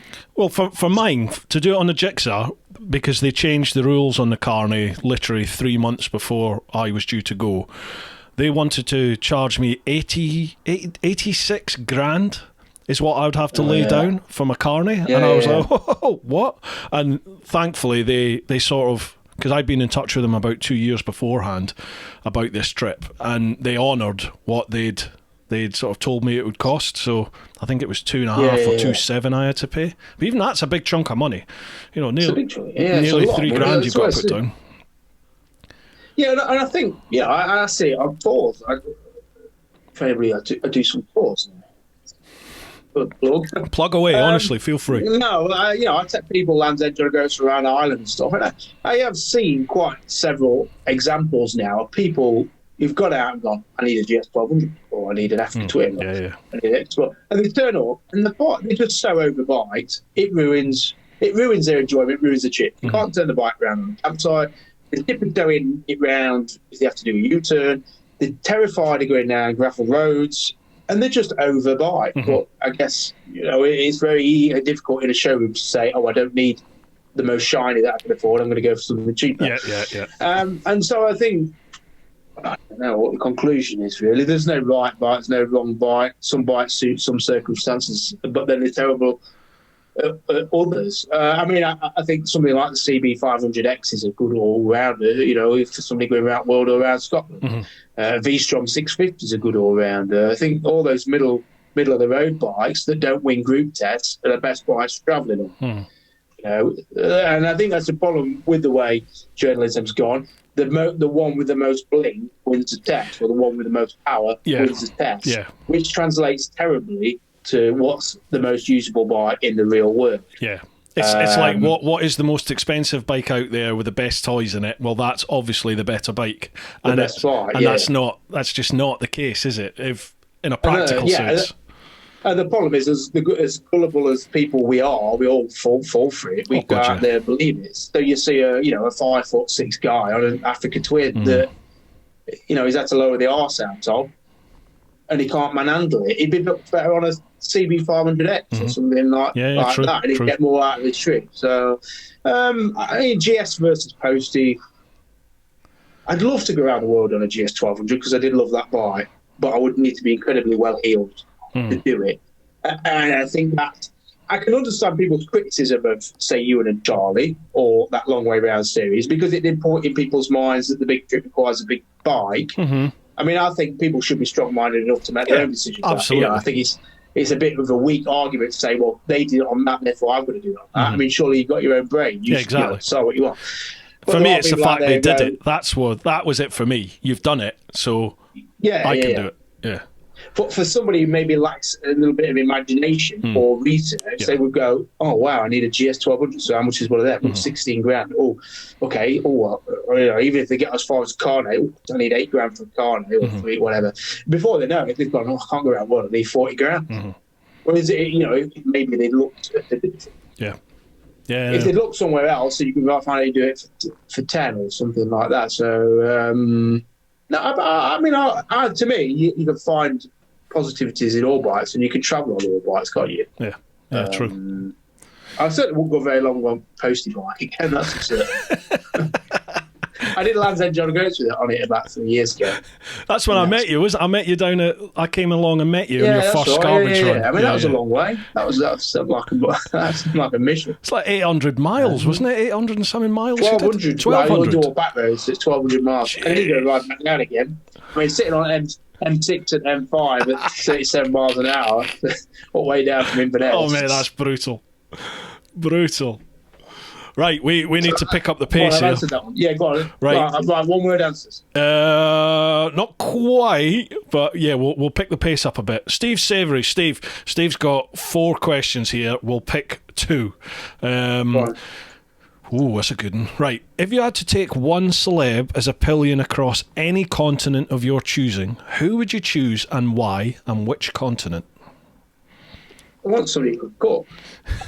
Now, Gordon Ramsay, but I think he'd dominate the trip a bit. I want somebody who's passive, not so, too demanding of fame, but can cook really well. Cook. Cool. Who's that going to be then?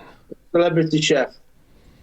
What about Mark Worrell Thompson? He's quite unassuming. Remember him? Who? Anthony Worrell? Anthony Worrell. Yeah. He sounded quite humble. Yeah, he did actually. Maybe him. Yeah. So somebody who could cook, but nice dinner every night. I remember when I was going up into Alaska, we met two Israeli soldiers at this campsite. As you do. Yeah, they were travelling on bikes, and they were so well prepared. And Mossad. No, they were. Yeah, they were Mossad. Were they taking pictures everywhere they went? Yeah. No, but they didn't talk about shooting Palestinians in constant war, which it seemed a bit. Yeah. Sometimes I didn't always agree with them, but you know, you meet the strangest of people on your trips. You do, mate. Yeah. But they caught a fish in the rivers, and they'd got a box of traveller with seasoning. And they seasoned this fish and cooked these potatoes. I thought, wow, to travel. I mean, obviously, if they didn't talk quite so much about shooting people, they would make good travelling partners. But somebody who can cook. That's a difficult question. Celebrity. Yeah. Harold Bishop would have been good. Who? Harold Bishop? What, from Neighbours? Yeah, Neighbours, yes. I don't know. That's it. The next question, because I can't think of anything else. Right. We'll do one more from Steve. What do you think will make you stop what you're doing? That's one to talk about. Well, I think I am stopped, really. I mean, I'm very fortunate. After the trip, I did America, and by the end of the American trip, I kind of thought, I've had enough of this big trip stuff now. Mm-hmm. So I've come back, and it took 5 years. I mean, it took me about a year to have the courage to sign up to a phone contract, let alone anything more advanced than that. But now I've got a mortgage, I've got a wife for 5 years, and I've got a 1-year-old boy, and I've got 15 motorcycles. So I feel very lucky that I have gone on a journey that has been influential, transformative, beneficial ultimately, but at times jarring. Mm-hmm. But has brought me to a place where I have stopped doing what I'm doing in terms of the long distance stuff. But I've sort of managed to earn a living, or just about, by taking people on short trips. Mm-hmm. And that ticked enough fancy for me. As I say, if I go from Land's End to John O'Groats, I don't do trips on my own because I don't see no point. Like, why would I ride from Land's End to John O'Groats on my own? There's no point in that. But if I've got 25 people behind or with me who have never done it before, then it's a challenge. It's triumphant. It's emotional. It's a roller coaster, and you see riders develop and grow and make friendships and make long-lasting friends. So I think the fortunate position I've worked myself into, because I don't think we ever find ourselves in these positions by accident, is that, yes, I've completely settled down. I love the stability that I've got. I love having a house key. And to be honest, as soon as when I got back from America, I moved into an 18-bed house share in Leamington Spa. Yeah. £350 a week. It was like not the most shared bathrooms, etc. But for the first time in a long time, I had my own door key and my own space and my own sanctuary. And I've not had that for a long, long, long time. So I feel very lucky that I've gone through the process. I've took what I need, and I've learned how to manage the urge to travel, because I still find joy in it. But equally, I find so much joy being on the beach nearby, walking the dog, and meet somebody who I wanted to have a child with. I mean, I never can imagine, after Sydney to London or a few years that followed, having a child. Mm-hmm. As I say, I couldn't even have a phone contract. I couldn't grasp any. I was terrified standing still. A few years that followed, and I think that's always, that's what I always warn people about if they're really curious to know. It's all right doing these trips, but at the other side, you ain't going to find no better roses. You're going to find a very unsettled, uncertain, frustrating, lonely place.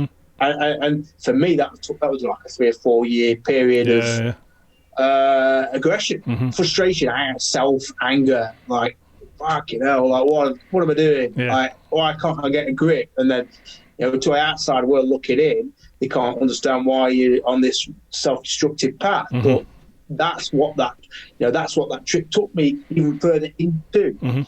Same. And so, the trip isn't the trip. The trip is the actual process of travelling is only one fine element of a bigger story. Yeah. And I guess we all hope that bigger story takes us somewhere else. But I'm certainly glad that I've gone through it and now settled, rather than gone through it and thinking, where do I have to go next to justify my existence? Yeah.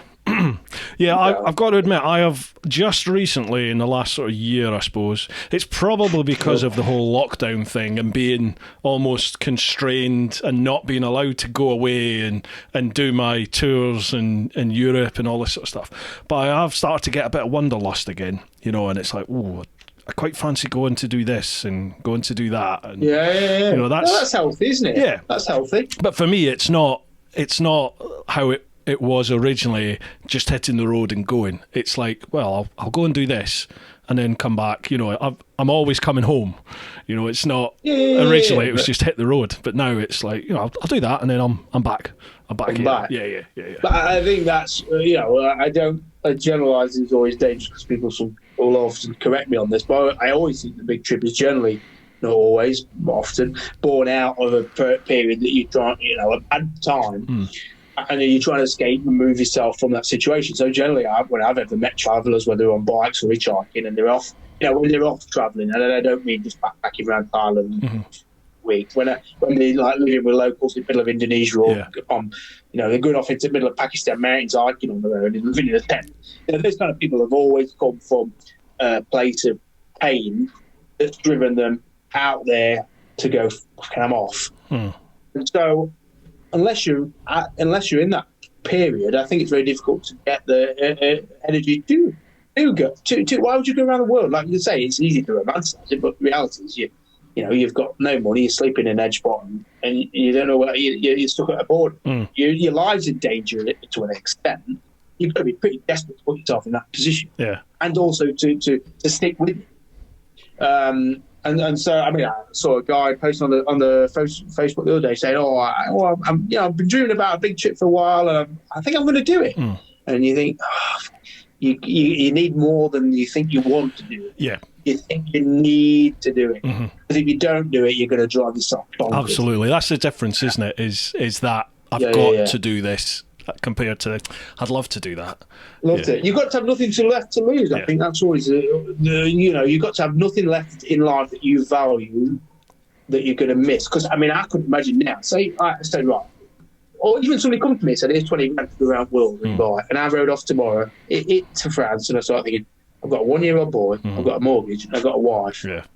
I know that's rare for marriages, but I think, why on earth would I want to go around the world? I'd rather just be cleaning my baby's napkin and sat in a French service station drinking shit coffee. So, I don't know how that varies from your question, but... You paint a lovely picture of life on the road. I'd rather be cleaning a shitty nappy out. Well, yeah. So, I don't know where we're going with that. But the next question. Let's go fire it on. Next one. There's been a couple of general ones who we have covered a lot of what they're asking. Alexej Bratkovsky, any interesting fun stories from your first years of riding that you'd mind sharing with one or two with us? First years of riding. Yeah. Well, I mean, actually, if I think about it quickly in my mind, just then, when I think about early days of riding, I think about crashing. That's all I can think of. We did motocrossing as children, and I just remember being absolutely terrible. I remember, I can't remember which motocross track it was, but there's a big left-hand berm uphill, and then people would sit around that berm, and I don't know where. I'd just go straight on. I wouldn't turn. I wouldn't go around the berm. I'd just go straight into like the plastic fencing. Yeah. My mind must have been elsewhere because I'd just go straight. Like the people on corner chatting Turn! I needed somebody with a sign. Yeah. Turn! And I just go straight over at Birmingham and end up buried in that orange plastic thing, you know. And I remember we went to a practice track in Clipston, near, Mansfield way.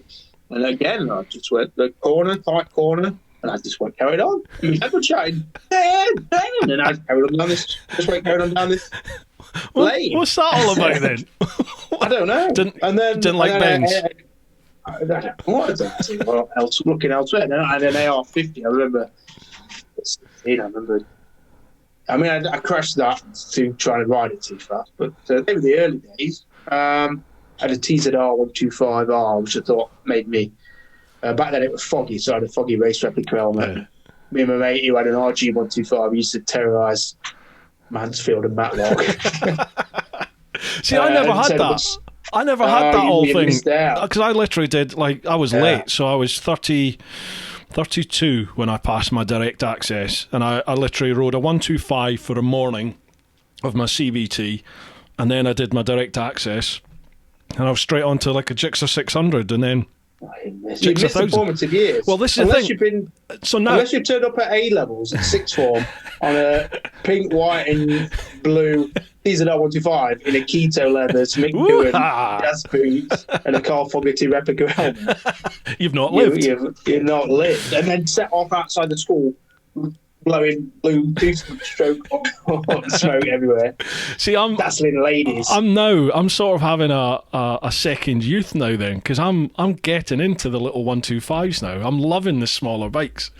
Genuinely, I'm having a lot of fun in them. Yeah, loving it. It was a different era though with the two-strokes. I mean, I guess, but like now, because the four-stroke was slower, I guess you accept it being slow machines. But back with two-stroke 125s, it were all power valves, and trying to get them to 800. And they were the glory days. I've never ridden a two-stroke. Never ridden one. Don't bother. It's fun. It's fun while it lasted. Right, next one. Ed Griffiths. Question for Nathan. You all right? What are the three most important items in the kit you carry whilst on your travels? Just 1 second. It's my wife and child. Hello, wife and child and dog. You can open it up. Yeah, it's all right. Yeah, still recording. That's all right. No, go on. What? Oh, no, yeah. Yeah, dinner be nice. Dinner be nice. What are we having? Chicken. All right, sorry. Sorry. No worries. No problem. We're back on it. We're back in. We're back in the room. Back in the room. Ed Griffiths. Yes. Question for Nathan. What are the three most important items in the kit you carry whilst on your travels? Credit card. Yep. Debit card. And direct access to what's that bank transfer company? Did I say Western Union. No, I don't. I think it was actually the guy who's on about planning his round the world trip. Whose question was, "What do I pack on this round the world trip?" Mm-hmm. I mean, to me, if you go around say Scotland for a week, you pack exactly the same things as you would if you go around the world. Mm-hmm. It makes no difference. So you got change your clothing, basic tools. Like can you fix a puncher? Yeah, okay, take that basic stuff. Have you got a tent? Yeah. Have you got a sleeping bag? Yeah. Have you got good waterproofs? Yeah. Have you got your riding gear? Mm-hmm. Yeah. I mean, that's it, isn't it? Obviously, depending on where you're going, you're going to need your documentation. So 3 items: you, a motorcycle, and money. Mm-hmm. I would say, because if you've got access to money, then you can buy anything you don't have, mm-hmm. or likely to. I mean, because we all overpack, so I think it's better to underpack and buy as you go. Yeah. But when I took group, I'm supposed to be taking a group this year. We got cancelled. Across America, New York to LA. So you could try and say, right, here's a packing list, and you need to take all this. But it can be different for everybody, can't it? You could share, yeah. It might be different weather or whatever. So I think you just go with your basic rudimentary setup, and then go, okay, it's cold here. I'm in altitude. Actually, I'm going to buy another jumper. Mm-hmm. You go to Walmart. It's amazing. Yeah. They sell jumpers. Yeah. And you buy a jumper. And it's the same the world over, because people generally wear clothes, so you just go to where they buy clothes and buy the local clothes, don't you? Yeah. So I think having access to funds is the most important thing, and a backup. So we say funds, but I think still having cash is very important. So on the postie bar, I would always stash like $200 American dollars, even if I was in Indonesia, Malaysia, or wherever. American dollars would be a universal currency. So that was a tip I would have. I'd just stuff it. I'm not going to tell you where to stuff it, because then people will rob me or if they ever see me. But just $200, and I'd leave it there all waterproof, knowing that if my bank card got stolen or declined, which it did in the ball, I'd always got some money I can transfer. But I just think, what's going to let you down? Punctures, really. And knowing how to fix punctures is probably the most important. But then mechanically, I found, like with punctures, the one time I got 2 punctures. One was sort of one on purpose, machete through the wheel, and the second one was a genuine proper puncture, and that was in Indonesia. And there's literally, like, at the side of the road, there are hundreds of people with their own little stall fixing punctures. So the one time I got a puncture, I didn't need to use my plugging kit, because the little man at the side of the road fixed it for like £1, £2, or whatever it was. In fact, I don't even think it was a quid. But if you'd have broke down in the middle of nowhere on the side of a busy motorway in Malaysia, true, you would have been glad you got that. Very true. I was coming down from Scotland, and I stopped at the service station, and there was about 8 Germans, all on GSs and multistradas, who'd come from Germany, heading to Scotland. One of them had got a puncture, and none of them had got a repair. Wow. And they were like, and they got the foam spray, which had failed, obviously. And it's like, you've come from Germany, and without none of you have got a tubeless repair kit. They were all on tubeless bikes. None of you, and I was on my Himalayan, but because I'd been going on the tour, I carried tubeless. So they laughed at when you pull up on your Himalayan, you can see them looking down the nose at you. You're like, and there you are with the key to the truck. Oh yeah, I've got it. You fixed it on the way, but they were going to have to call a breakdown recovery thing to recover their trip because of a puncture. And you think, how ridiculous. I mean, obviously they've got a story. This English guy turned up and he fixed my puncture. It's great. He's got a story, but it could have ended up on the back of a lorry. Could have. Yeah, definitely. I've always got one of those little plug kits in my rucksack. Always now. It's always in there. I did have an anecdote about them, but I don't remember what it was there. Plugging someone else. I'll not ask. No. It was a genuine anecdote. Oh, right. Okay. It wasn't like a fun or anything. Next question. I'm interested now. Right, Tony Hannum. All right, Tony. Hi, Bruce and Nathan. Did you, Nathan, find it easier working on an older bike than, say, a new one? I remember my brother years ago strip his bike with just a screwdriver and hammer. So, basically what you were saying about the postie bike, sort of universally, you can get bits for it. Well, no, you can't really. Yes, you can't. I mean, I can't get parts from here. I have to order it from Australia. But surely it's more familiar for. Let's take Indonesia for example. One of the roadside mechanics. Surely your bike is more familiar for them to work on than, say, my bike. I turn it up on. Yeah, for sure. There's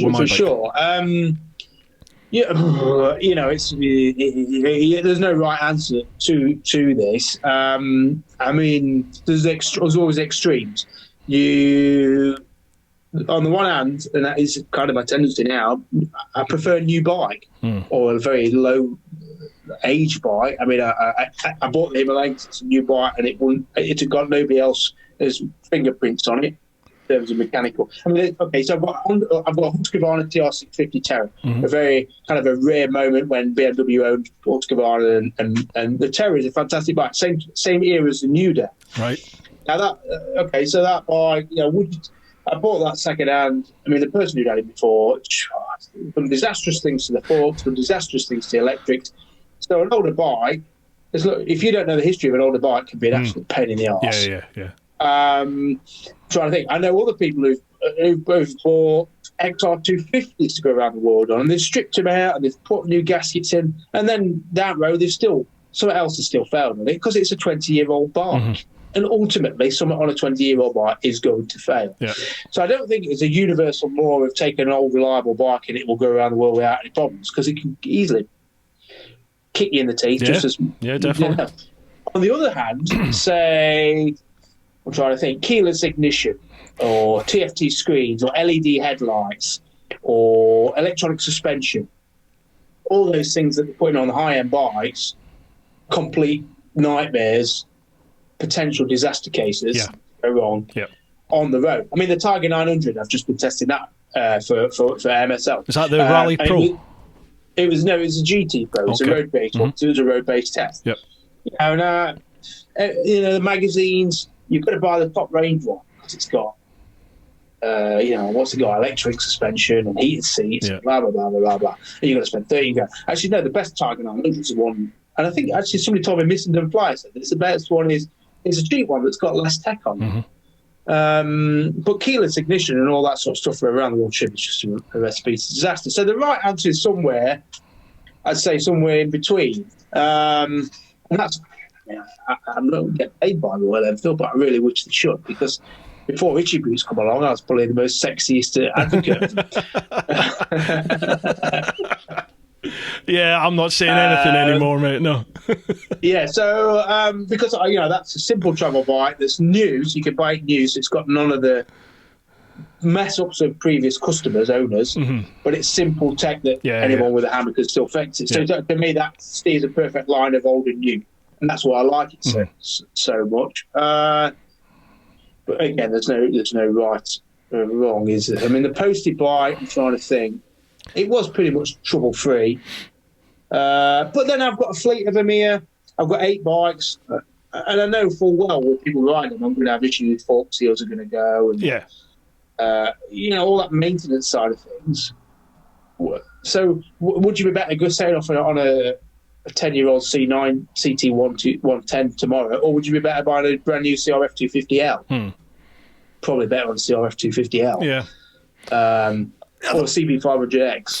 For me, it's just I get asked all the time, what's the best bike? What's the best bike, to take on the world trip? And I just say exactly what was said to me. Jacques Lucasen said it to me when he was pissed as a fart. Funnily enough, we were a bit drunk at Horizons Unlimited thing, and his words stayed with me. He said, "Take whatever bike makes you smile." Just take whatever bike makes you smile. And I think you just have to accept, if you take an old bike, chances are you're going to have some issues. If you take a new bike full of tech, you've got to accept the fact there may be some issues, and with a new bike with loads of tech, if you get issues, it's not something that's probably going to be able to be fixable. That's by someone at the roadside, is it?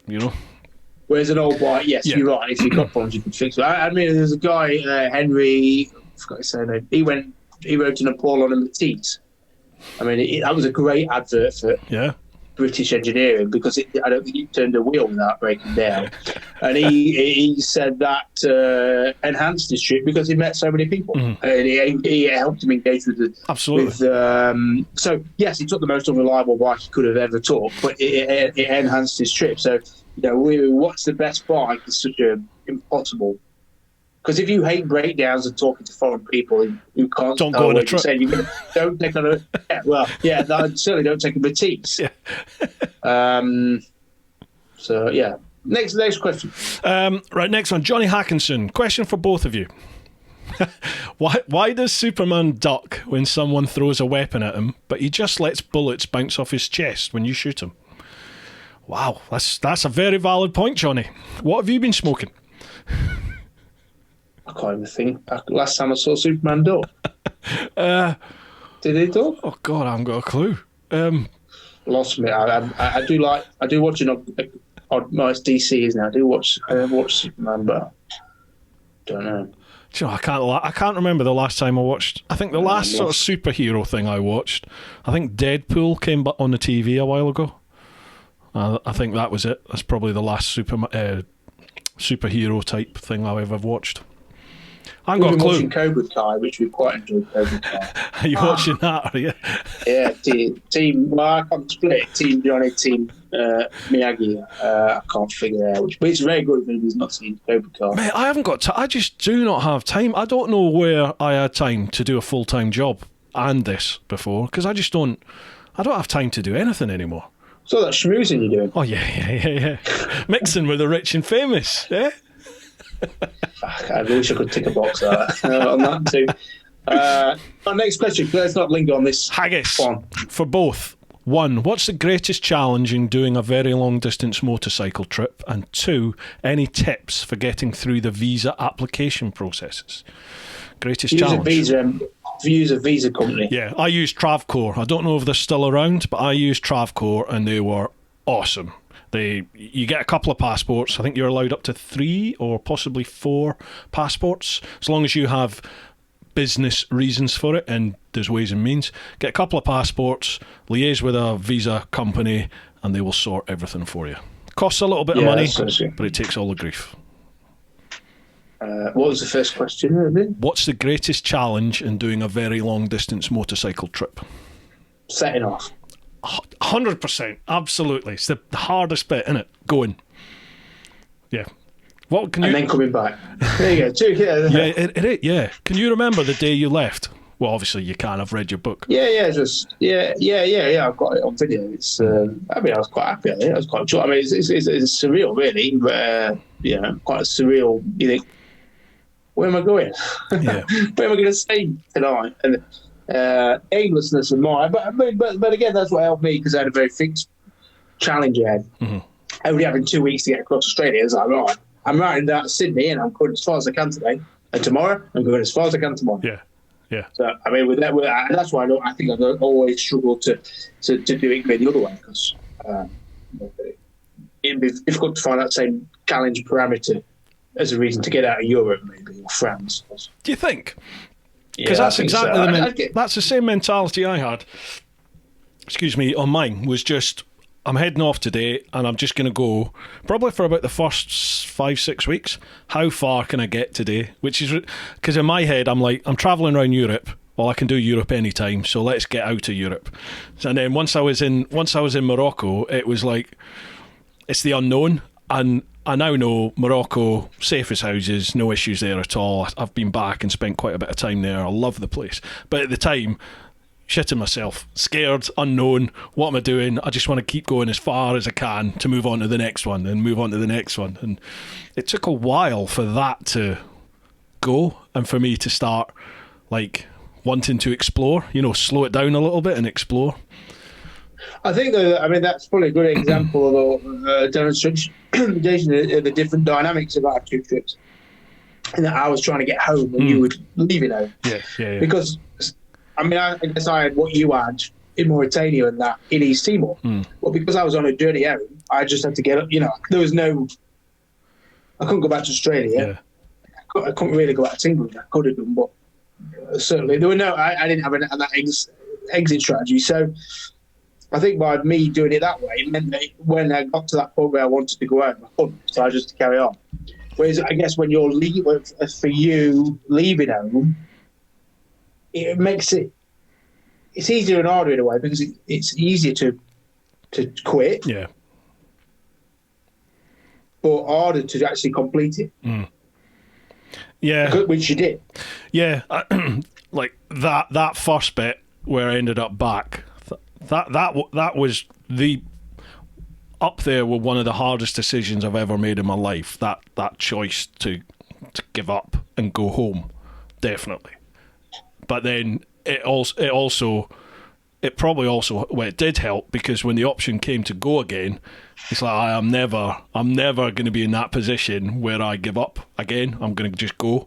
So it almost intensified the drive to make it. And the second time around, it's like, right, I'm doing it. I'm either finishing the trip or coming back in a box. It's happening. I'm doing it now. So.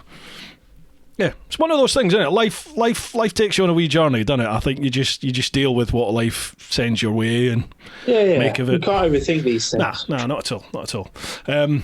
Go on, next question. Right, Mike Phillipson, how you doing, Mike? Question for you both, Bruce. How the fuck have you never ridden a Honda? And Nathan, after lockdown, can you please get Bruce on a step through for his next video?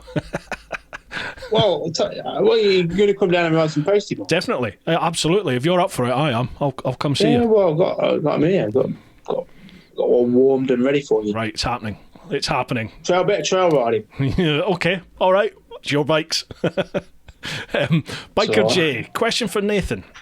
Coincidentally, I came across your Sydney to UK trip last week on YouTube. Would you have preferred to do the tour on your own or Forrest Gump style with others riding and cheering you on? Oh, that'd be nice, wouldn't it? I mean, I'd love that now. I'd love to do Lanzarote goes with 1,000 people behind me. But, no, I mean, at the time, you know, I guess it's all about, like, what, I mean, for me, it was like that challenge, the challenge. So I couldn't even imagine doing the Sydney London trip with anybody else. I wouldn't believe anybody else. Yeah, it was me against the world, and that's how it was. And I enjoyed a few days when I rode together with a German couple in Kazakhstan, but I was glad to go separate ways because I wanted to be captain of my own ship. I think it's a very different mindset between going as two or a pair or as a group as going on your own. Definitely. And I'm certainly not underselling what people who go as a group have achieved. I'm not doing that. But I think it takes a lot of the vulnerability away and that challenge that you experience when you're on your own.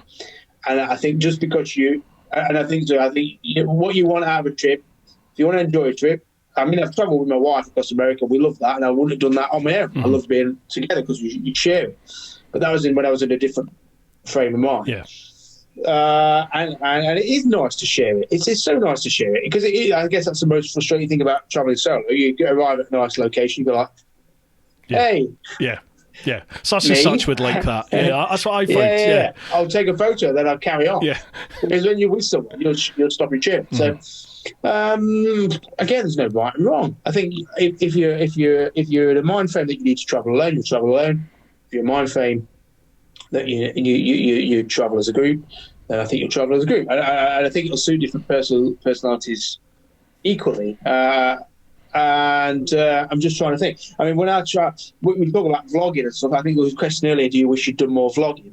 Now, I was 2009 was before vlogging had really got going. Yeah. And I posted on ADV Rider a lot. I had a thread going in London on a moped or something like that. And it got quite a lot of traction quite early on because we were like, fuck. Dude, I think I started when I was in like Thailand or Malaysia. So like, bam. And I got photos put up, and people were like, whoa, big Americans really got into it, which was great. But then you realise you're dragging along with you a huge audience. And with a huge audience comes a huge amount of expectation. And also with a huge amount of expectation comes a huge amount of critique. And then what you realise is you've welcomed into your world a load of that hassle. So I always certainly admire people like Itchy Boots and Kinga and all those other vloggers who are doing it and courting attention, which is effectively what they do, as they go. Because that attention creates so much anguish as well as, and the negative, I guess, they must get the reward, whether it's financial or the joy of having an audience. But for me, after about 2 months of courting attention, and I got to Pakistan or something like that, and I think somebody was like on the phone, why have you not posted for a few days and stuff? You're like, oh, fuck this. I ain't doing it. I'm not doing it. I'm doing it for you guys. I'm doing it for me. And then they'd say, oh, why are you doing it in them gloves? Oh, why are you doing it in that? Why are you doing it in that? Why? And you're like, wait a minute, I didn't do this trip to these twat in a seat in America or wherever they were sat who's just keep on worrying me. So I shut that down. So I really admire those people who can persevere with that attention that like Itchy's getting 500,000 subscribers, and it's a lot of potential abuse, critique, criticism. It's a lot of praise, but as you know, Bruce, and we all know, if 99 people said you're a beautiful person and one people said you're an ugly twat, you focus on the one. So I guess for me, I did in a way go with a group. It was just an electronic e-group, and I didn't like it. But then equally, I've been across America with 12 people, taking them across on their own bikes, and the beauty of having camaraderie and like the joy of a group, a gang, a posse going across America is mega.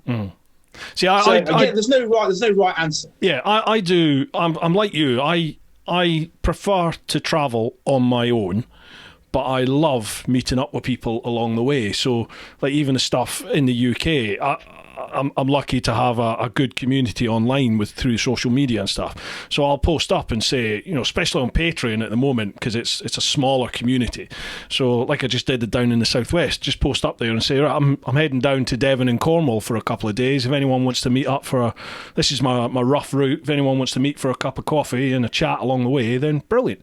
And as it was, I ended up, two lads ended up doing the entire trip with me, and I met, like half a dozen more people along the way, and I love that because you get the chance to mix, but at the same time, you get your own time as well. So but then I also do the tours. I do my tours in Spain and stuff, and I love to take effectively random strangers who I don't know, but they become mates, and you're taking those people. A lot of those people have never ridden outside their own town, let alone anywhere around the UK or in another country, and I love being like that method to get people to expand their horizons a little bit. I love seeing people ride in Spain for the first time and just get blown away by the roads and the mountains, and I love all that.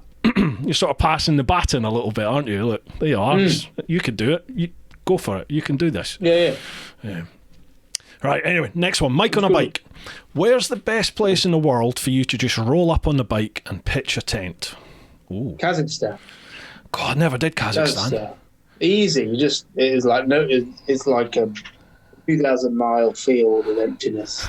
There's a road going through it, and then so as soon as you're on a camp, you're just like, right, turn off that road. Yeah. And there's no fences, and there's no ditches, and there's no mountains. You just ride off, and you ride for half a mile on compact dirt, late bike down, put your tent up. That's it. Middle of nowhere.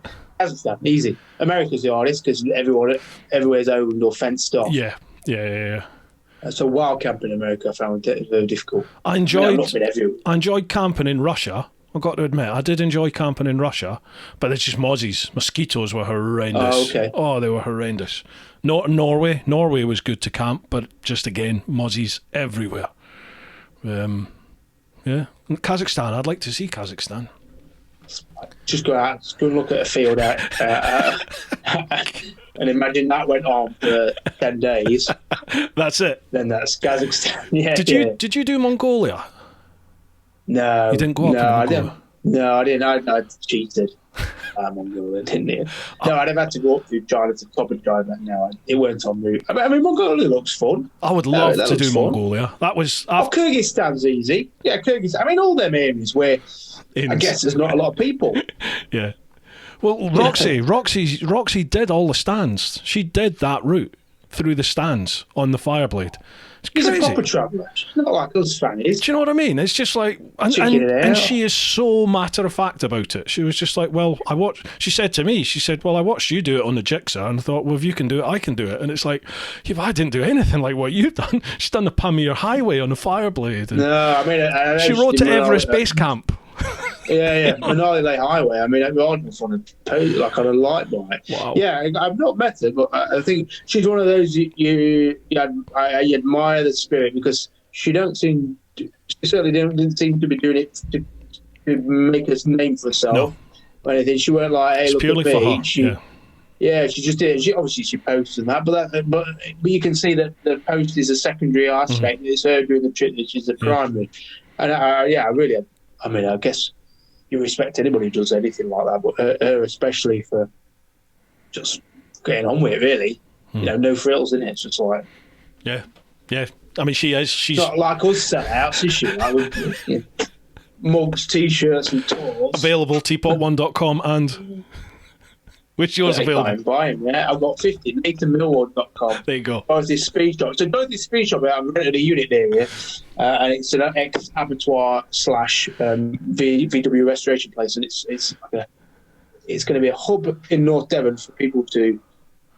Well, I've got bikes there, so I've got my 8 posties, my 4 entry-level adventure bikes, and I'm looking to get 2 interceptors in my eyes. I just take people out, really. Nice. Guided people. Mate, I'm coming. I'm coming. Gentle plug, isn't it? If the invite's there, I'm coming, and I'll do a little vid there and fly the flag as much as I can. Yeah, definitely. Well, I've got a coffee machine which will be free. Right, I'm there. And also, do you do cake? I think next week I'm going to go have cake. Yeah. I'm going to have the sidecar on display. The scooter sidecar guys sidecar. That's going to be. It's going to be. The speed shop is going to be home. Basically, they needed somewhere to dump it, and I've got 1,500 square foot. So, mate, do you want the beast? Do you want the Jigsaw for a bit? Yeah, bring it out. I hate, it's like a junkyard. Well, I hate the thought of that bike sat in my garage just rotting, and yeah, bring it down. And if I could put it somewhere where anyone can see it, you feel free. I'll have it for a while. Fine. Right. I'll have it. Right, we'll sort that out. Next one, Martin Bronze. I was hoping Nathan would come on board. Question for you both. What luxury item would you bring on a round the world trip? Crocs don't count. Oh, what a wanker. To be honest, when I did my trip, I never discovered the joy of Crocs. Do you wear Crocs? Genuinely? I have it all the time. I live in Crocs. God, just shoot yourself in the face. No, Life's over. It's nice. It's just a practical shoe. I can go down the beach in them. I can ride the bikes in them. I can. When you're travelling, you can strap them on the back of your bike. I think you sound like me clutching at straws, trying to justify why I have a GS. The most universally useful shoe in the world, because when you've got pannier, you don't have to put your shoes in a pannier, but you can strap them onto the outside because you're weatherproof. And then when you get to a smart pub on an evening, slip on a pair of Crocs, in you go. Hello, sir. Table for 2 I see. When you get to a smart pub, you slip on a pair of Crocs. A pair of Crocs. Wow. Mrs. Millward, you are a very lucky lady. I think anybody who knocks Crocs, they just live in a shallow existence. Wow. A luxury item. God, I don't know. I would have liked to have had a torch. That's a luxury item. Wow. Yeah, I would like to talk. And a roll mat. I actually got rid of. I bought before I set off. I bought one of those foam roll mats. Yeah. And it was that I just kind of threw it away in Indonesia, and then from that point on all the way back to England, I just slept on the floor, in a tent on the floor. Yeah, that's what I did. So, yeah. But it's not good for your back, no. But I found I prefer a hard floor, and I'd still rather sleep on the floor a lot of the time than a mattress, to be honest. A caveman. Honestly, you talk about me with Crocs. It's like when I've spoken about this before. When I got to the Isle of Man for the TT on the last bit of the trip, and my wife came over, she didn't want to sleep in my tent for obvious reasons, so she bought a new tent for us to sleep in. But she also bought an inflatable double mattress for us to sleep on. No, they're terrible. I couldn't sleep on it. I was in agony. I ended up sleeping on the bench in the shower blocks because I couldn't sleep on this mattress. But anyway, round the luxury item. We're on for 2 hours now. Yeah. Go on. We're nearly done. No, I'm fine, but I just wonder if your listeners, if there are any still. There's probably about 3 left, hopefully. So let's keep them. Thank you. Anybody who's still listening gets it. Should I say 3 more? No, because there might be more than 3. Mate, I generally have about 15,000. 1,500 downloads for the first day, so I wouldn't offer anything free because you might get a few offers. Oh, hello. Yeah, more often. It's crazy that this podcast it's the top 10% globally. Is it really? It's nuts. I don't understand how. There's some it's because your effort you put into it. There's some real shit out there. Yeah. But no, you put a lot of effort in, and the effort reaches reward, doesn't it? Well, people seem to enjoy it, which is awesome because it's just people having a chat as far as I'm concerned. There's a lot of bored people out there. I get messages from people who like they're driving, they drive for a living, so they listen to podcasts. There's a guy, John, and all the bin lads, they drive the bin lads and they have the podcast on when they're working. It's all that sort of stuff. People doing DIY, the garden, all that sort of stuff. Right, luxury item for me, probably a phone. Just a phone's luxury item to take because it's got everything you need there. Internet access, navigation, somebody to talk to if you need. Yeah, phone. Okay. Not as good as Crocs, but yeah. Box rock. Yeah. I'm actually going to get a new pair for Christmas. That's what it's on the Christmas list. Wow. And I've got to get my boy. Apparently, you can get Croc Wellies as well, which is a whole new world. Croc wellies? Croc Wellies, yep. Do Crocs not have holes in them? Well, no, obviously they plug these holes up for the welly version. I just had visions of wellies, like Swiss cheese wellies. So how's that work? No. Right. No. Next one. Ethan Hey, Hardwick. look what I found, a torch. Hey! I found a torch. You're the richest man in the world now. That's it. Fucking lucky man. Ethan Hardwick. Question for both. What would you recommend is the most important item or information you wish you had or knew about before heading out on a long-term trip? I wish I knew about the Himalayan. That's why Ethan's bought one and his partner. That's you, is it? It's your influence. I don't know. Actually, Ethan's got I've still got bad blood between me and Ethan because when I took him on a tour from London to go, he asked if he could try my Himalayan, and he went off for a ride on it. He came back, put it on the stand, walked away from it, and it fell over. No. First time, I've not forgotten Ethan. He bears grudges. He does bear grudges. No, I cried. I didn't go about 800 miles on it. Oh, mate. No.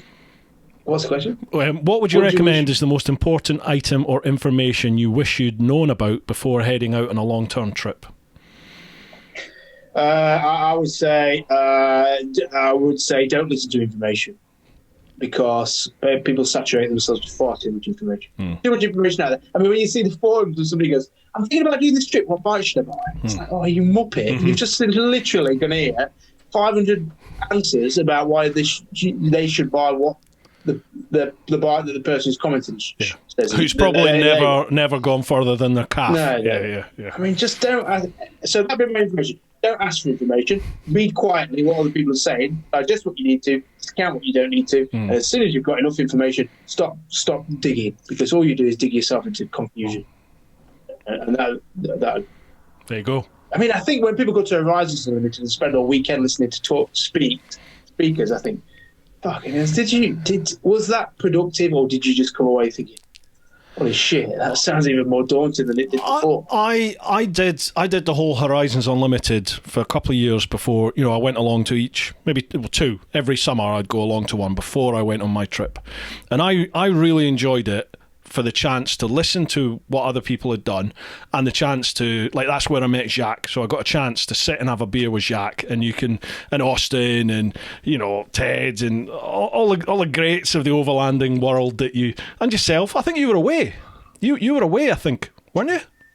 Yeah, I met you at Ace. I think I met you. So I met you at Ace, didn't I? I think you were at Ace Overland. Overland. Yeah, Ace. That was the year I left, 2012, wasn't it? It was before you left. Yeah, that's where I met you. But I liked it for a chance just to chat with people, and it's almost like you realise they're just like me. They're normal, and okay, they've done it. I can do this. So I sort of found it as a great incentive for me. It's like, I can do this. It's not just a pipe dream. I can do it.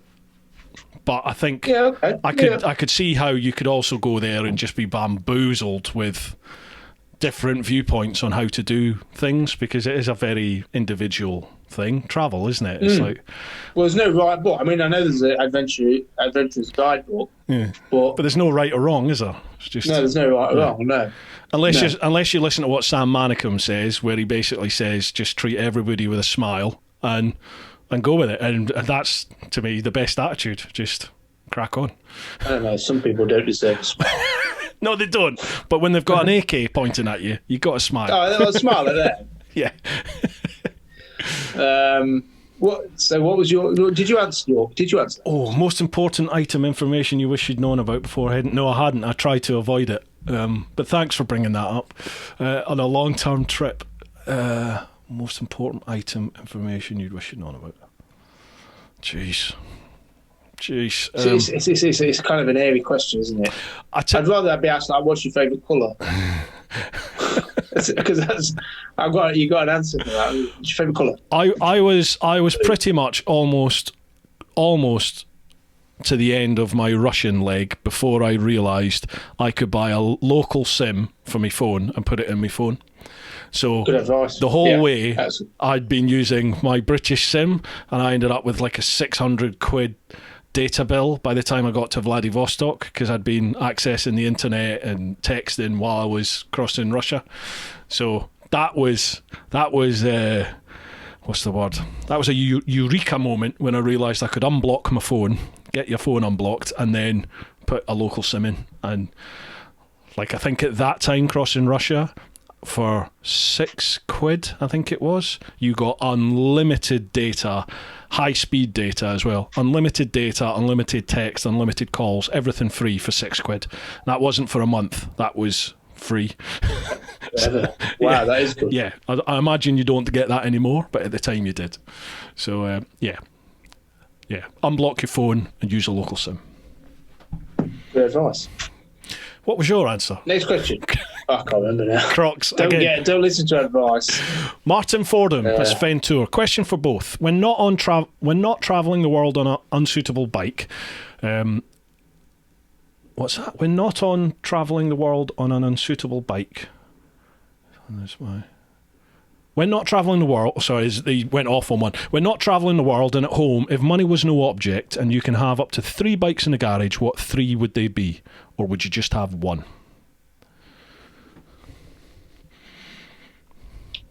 So if you could have 3 bikes, what would they be? Or would you just go for one all-round bike? No, I'd have a GS12 or 12. I'd have a 12, actually. 1250. Has got too much. No, it's got too Don't much you gas. dare say there's not much difference. Don't. I've not ridden a 1250. I just can't. The 1250 is another. Hey, this is new and shiny. It's awesome. Blah, blah, blah. It's awesome. Yeah, but so the 1200 is awesome. It is, yeah. but compared to I mean, it's- 1250... Yeah, not confident. I've not ridden one, but I know you vloggers have to say these things, but I just don't believe you on the It's spot. my third GS. I'm kidding. I love it. I know. I love it. No, I just go for 12. I like it. No, non-keyless, non-TFT, all that. Keyless is So that's awesome until it breaks. Keyless is just. Key. I mean, you can't say you can't diss Crocs and say keyless, because at least Crocs are practical. They enhance your life. And they never fail. I'm not even entertaining Crocs. Yeah. Just get them out of the conversation. You've So given I up think on I'd take life. a GS12 is a good all-rounder. Yep. I do like me Malayan. I saw that. But to be honest, you choose 3 bikes and then next week I should have got that. I know. So, Yeah, same. yeah, I think it's an impossible question. I can't even think of one. I mean, my Husqvarna, I've got that too. I love that bike. It's probably my favourite bike I've ever owned. I'd probably get that fixed because it's blowing oil out of the crankcase breather at the minute. So I'd probably get that fixed. Money no object, and love it forever. That's a bike that I've had a chance to sell over the year. I've had it 4 years, and thought I really could do with selling it for money. But I thought, no, I really like that bike. I've not So ridden actually, that bike, because it's the only bike I've not sold. the Husqvarna. I've not ridden one of them. If anybody wants to buy it, then You could be with persuaded. blowing oil out of the crankcase breather, or wants to fix it for a reasonable fee. What was it? Nathan? Is it Dorothy? No, NathanMillward.com. Is it? NathanMillward.com. NathanMillward.com. All right. Links down below. Yeah. What bikes would you go for? Be the GS 1250. If I could have 3, GS 1250, the new Gen 3 Super Duke car, and if I'm not paying for these, I think I'd probably have the Livewire. I'd have an electric. Well, that's an expensive ornament. That's it's an expensive garage, but yeah, I think so. The GS because it does everything. The Super Duke R because it just makes me feel like I'm 14 again and invincible, and the Livewire because it's, out of all the electric bikes I've tried so far, it's the one that feels the most unique to me. It feels different. It's got a different riding position, and I like it. It's almost like it's got the Harley thing, but not, if you know what I mean. You know, it's electric. Yeah, but it's wank. I genuinely like it. I genuinely liked it. I admire. I liked it for about 20 minutes, then got bored. Did you? And wished I was on. Yeah, I wished I was on the Multistrada 950S that the guy in front was guiding me on. Okay. It made noise. I could see him working a clutch. And see, I didn't ride. I didn't ride with someone. Sat on this little, electric thermothrottle, and Yeah. it goes, and it's quick. But once the quickness, the sensation of quickness, because I think it's really well polished product. Like the pickup on the throttle is really progressive and non-intimidating. And I think the actual product itself is good. But ultimately, I just found it so unengaging. Did you? I got 20 minutes in, I was like, I'm bored. I'm bored. Do you know, I wonder if that's because you were riding with somebody on a petrol bike, because that's something I've not done, actually. I don't think I've ridden with anyone else when I've been on electric and they've been on petrol. So you can see that comparison. What's interesting, that I'll be one that I'll have to try. I don't know. I just couldn't. I couldn't get no. I was impressed with the technology, but ultimately bored by the technology. Yeah. Or if it's one of your top three, who am I to argue? You wear Crocs. What do you know? Right. 2 more questions and then we're done. David Buchholz. Question for both of you. What would be the Here we go. What would be the optimal bike for travelling the world, and why? Would you go light and easy to handle, or big to carry lots of luggage? God, this has been the staple of the whole conversation, hasn't it? Optimal bike. There's no optimal It's not. bike. It's an individual thing. It's an individual thing. See, at the minute, so the bikes I've got at the minute, I've got 8 posties, a CRF 250 Rally, a GS 310, yes, don't hold that against me, KTM 390 Adventure, 2 Himalayans, a Husqvarna TR650, and a Moto Guzzi V85 TT. So, if I had to choose a bike to do any distance work tomorrow, out of those bikes, and let's say the V85 represented the 1200 GS kind of class. I know it's kind of a bit below, but let's say that's that end of the market. I would say I still got me Himalayan. Would you? Yeah, because it's just like a comfy pair of slippers or comfy pair of Crocs. and I think for travelling, it depends again. If you're mixing up Scotland, fly around Scotland quickly, come back down quickly. A GS12 or a V85, which I did. I had that choice. I was taking a group around Scotland a few weeks back, and it was choice of my Himalayan or my Guzzi. I took my Guzzi because I had to get to Matlock for like 10 o'clock in the morning. I live in North Devon, so Guzzi, and I got a speeding ticket. yes. I never speed. Got my M5. It would Himalayan. And as I say, I wish I was sponsored by Enfield, I really do. Yeah, you do fly the flag for them massively. It's like me and the GS. I said that boy. I said when it come out and I bought it, because I bought it completely on spec. I got a broken ankle, I was laid up. It come out and they promised it by 6 months work about it, it's going to be $4,000. I thought, no chance on earth is that going to be $4,000. Yeah. Not when they want 5,1 for a CRF Rally and 5,5 for a GS 310. I thought, never in a million years $4,000. It come out $4,000, and I got pulled to a dealer at NEC. Cooper, probably the best, not sponsored by them, but a really sound dealer, Cooper in Northampton. He says, well, if you want one, I did give me a bit of a deal, a bit of a discount.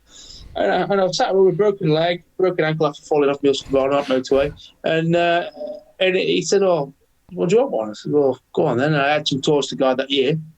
And I bought it completely on spec, never had them in. And I took it out. And in the first 50 miles, I think I said it on film, which is fine yourself too. For the rest of your life. I said, this is the best travel bike of the last 5 years.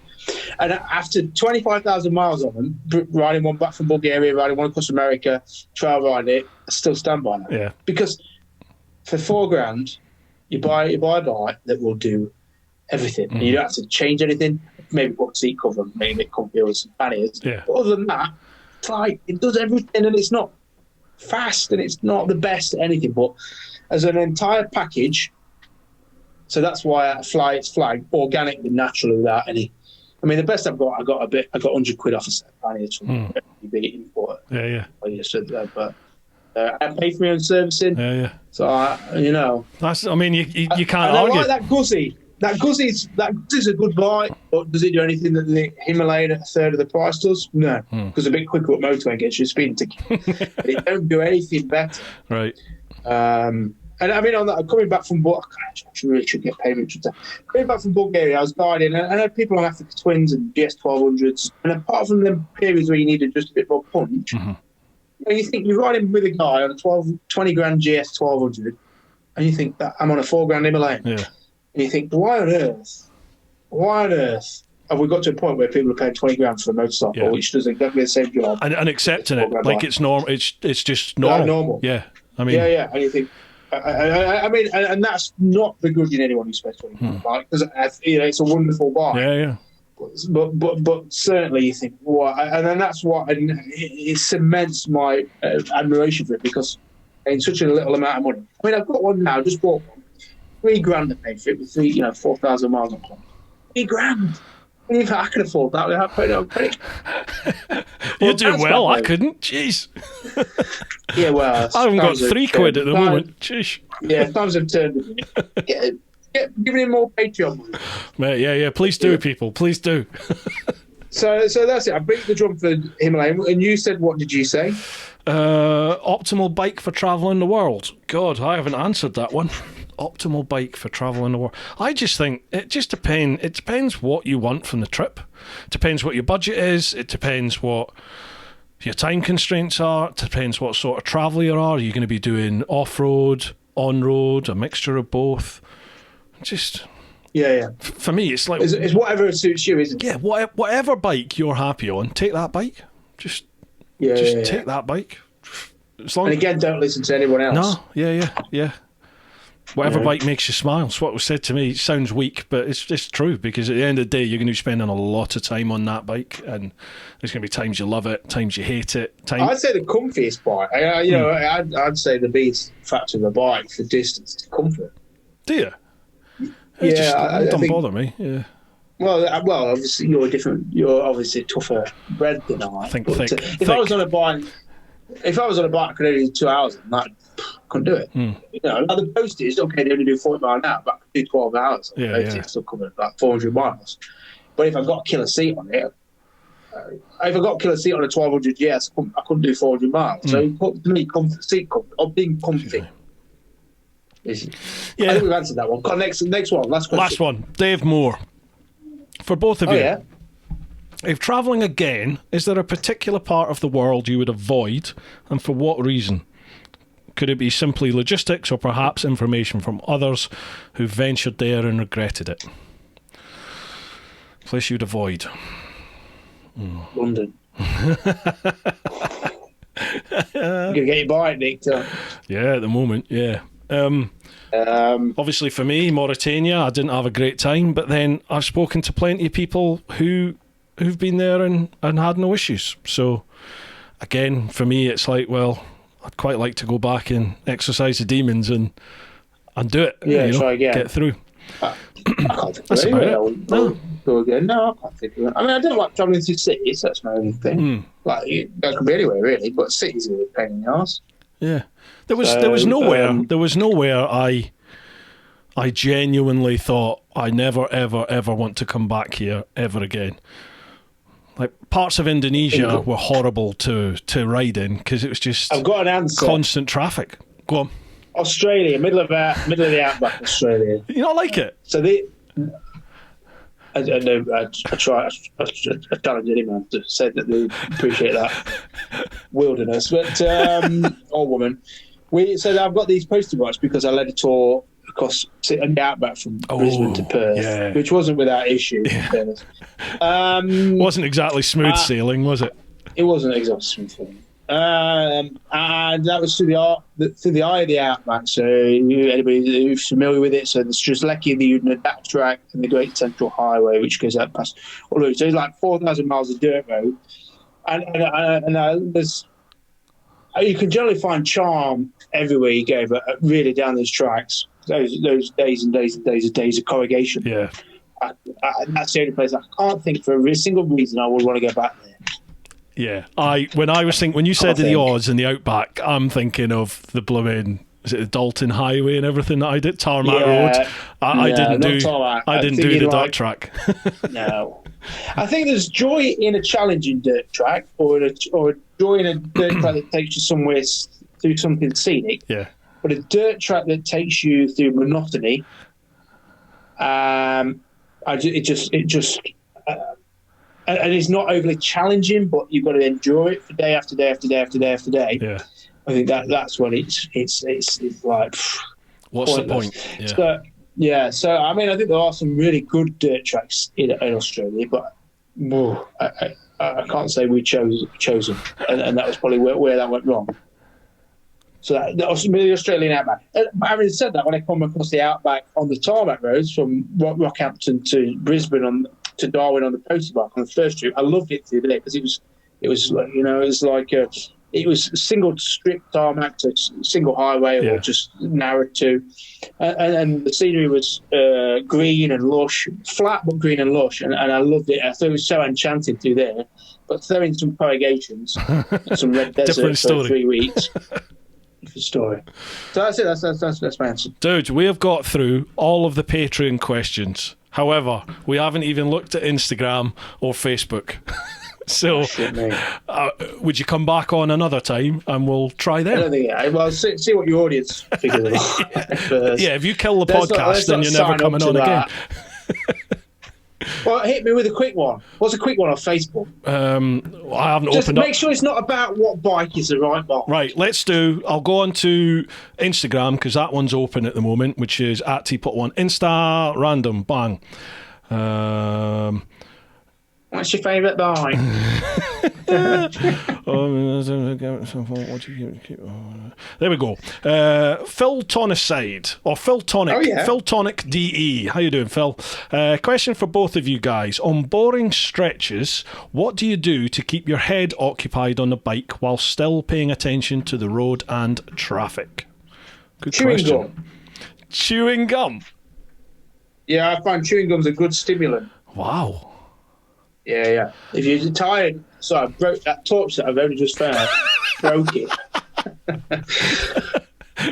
Been that one. I looked through your item and I pulled it apart. How long did that last? Not even an hour. Never mind. Do you know what I did?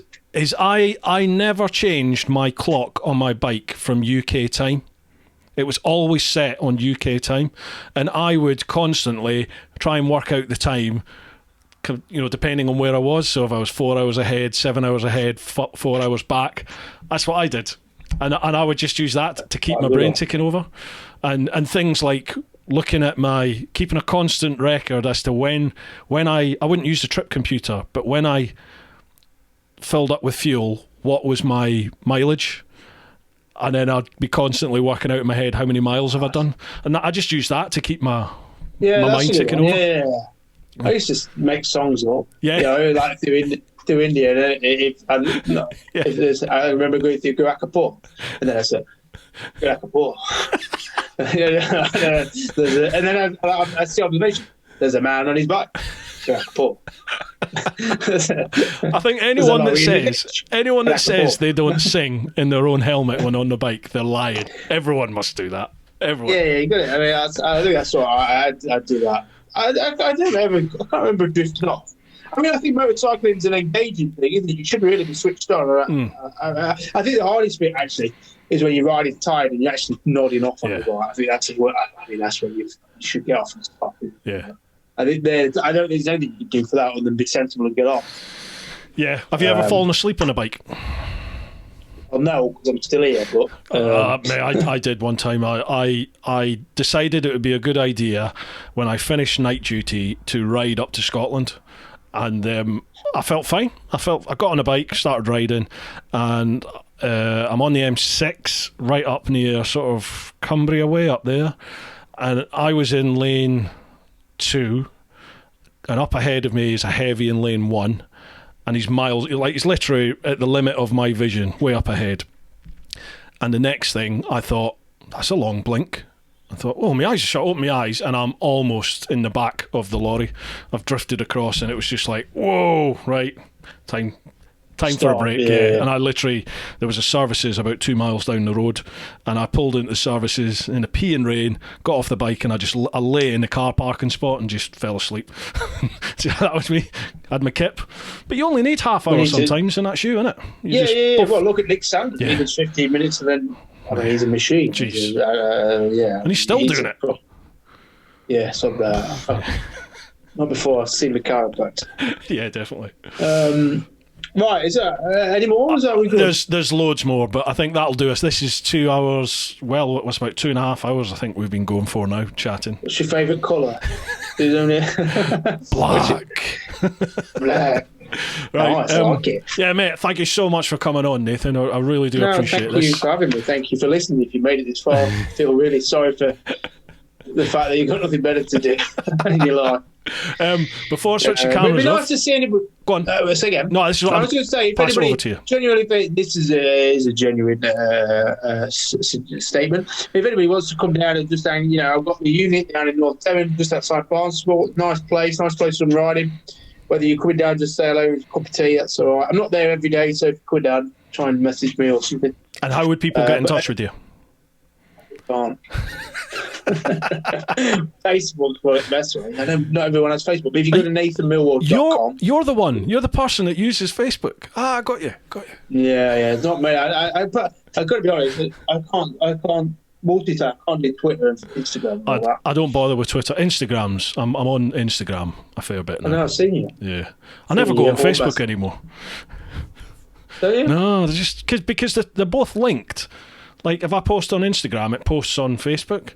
But by the time you've answered questions and comments and stuff on Instagram, you're like, God, you've got the same amount to do on Instagram, on Facebook. Sorry, and it's just like, I can't imagine a life without Facebook. So they can contact you on Facebook. What, at Nathan Millward? Yeah, right. Or Nathan Millward Bike Travel, or just email on my website, nathanmillward.com. Cool. There'll be links down below, folks. Just if you're listening to the podcast, check out the show notes. If you're watching the video, look at the description. There'll be links there. It's a cool. It's a good. I'm just waiting to paint the floor. When that's done, basically, bike shed.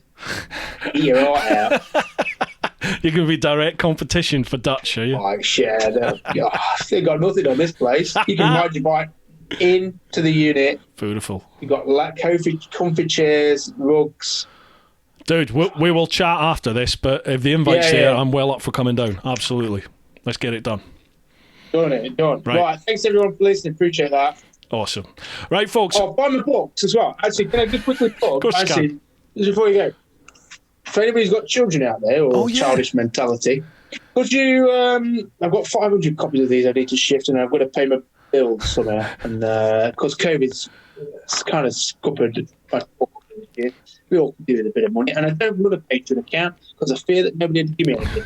But I do have a book, The Amazing Adventure of Dorothy, which is my children's adaptation of my Sydney to London book, and I think it's got merit. It's kind of Enid Blyton meets motorcycles, and Dorothy's a postal buyer that one day is tasked with taking a very important parcel to the other side of the world, to England. And so she sets off on this great adventure, and she meets animals, creatures, and people, and she goes on a great adventure. And does she wear Crocs?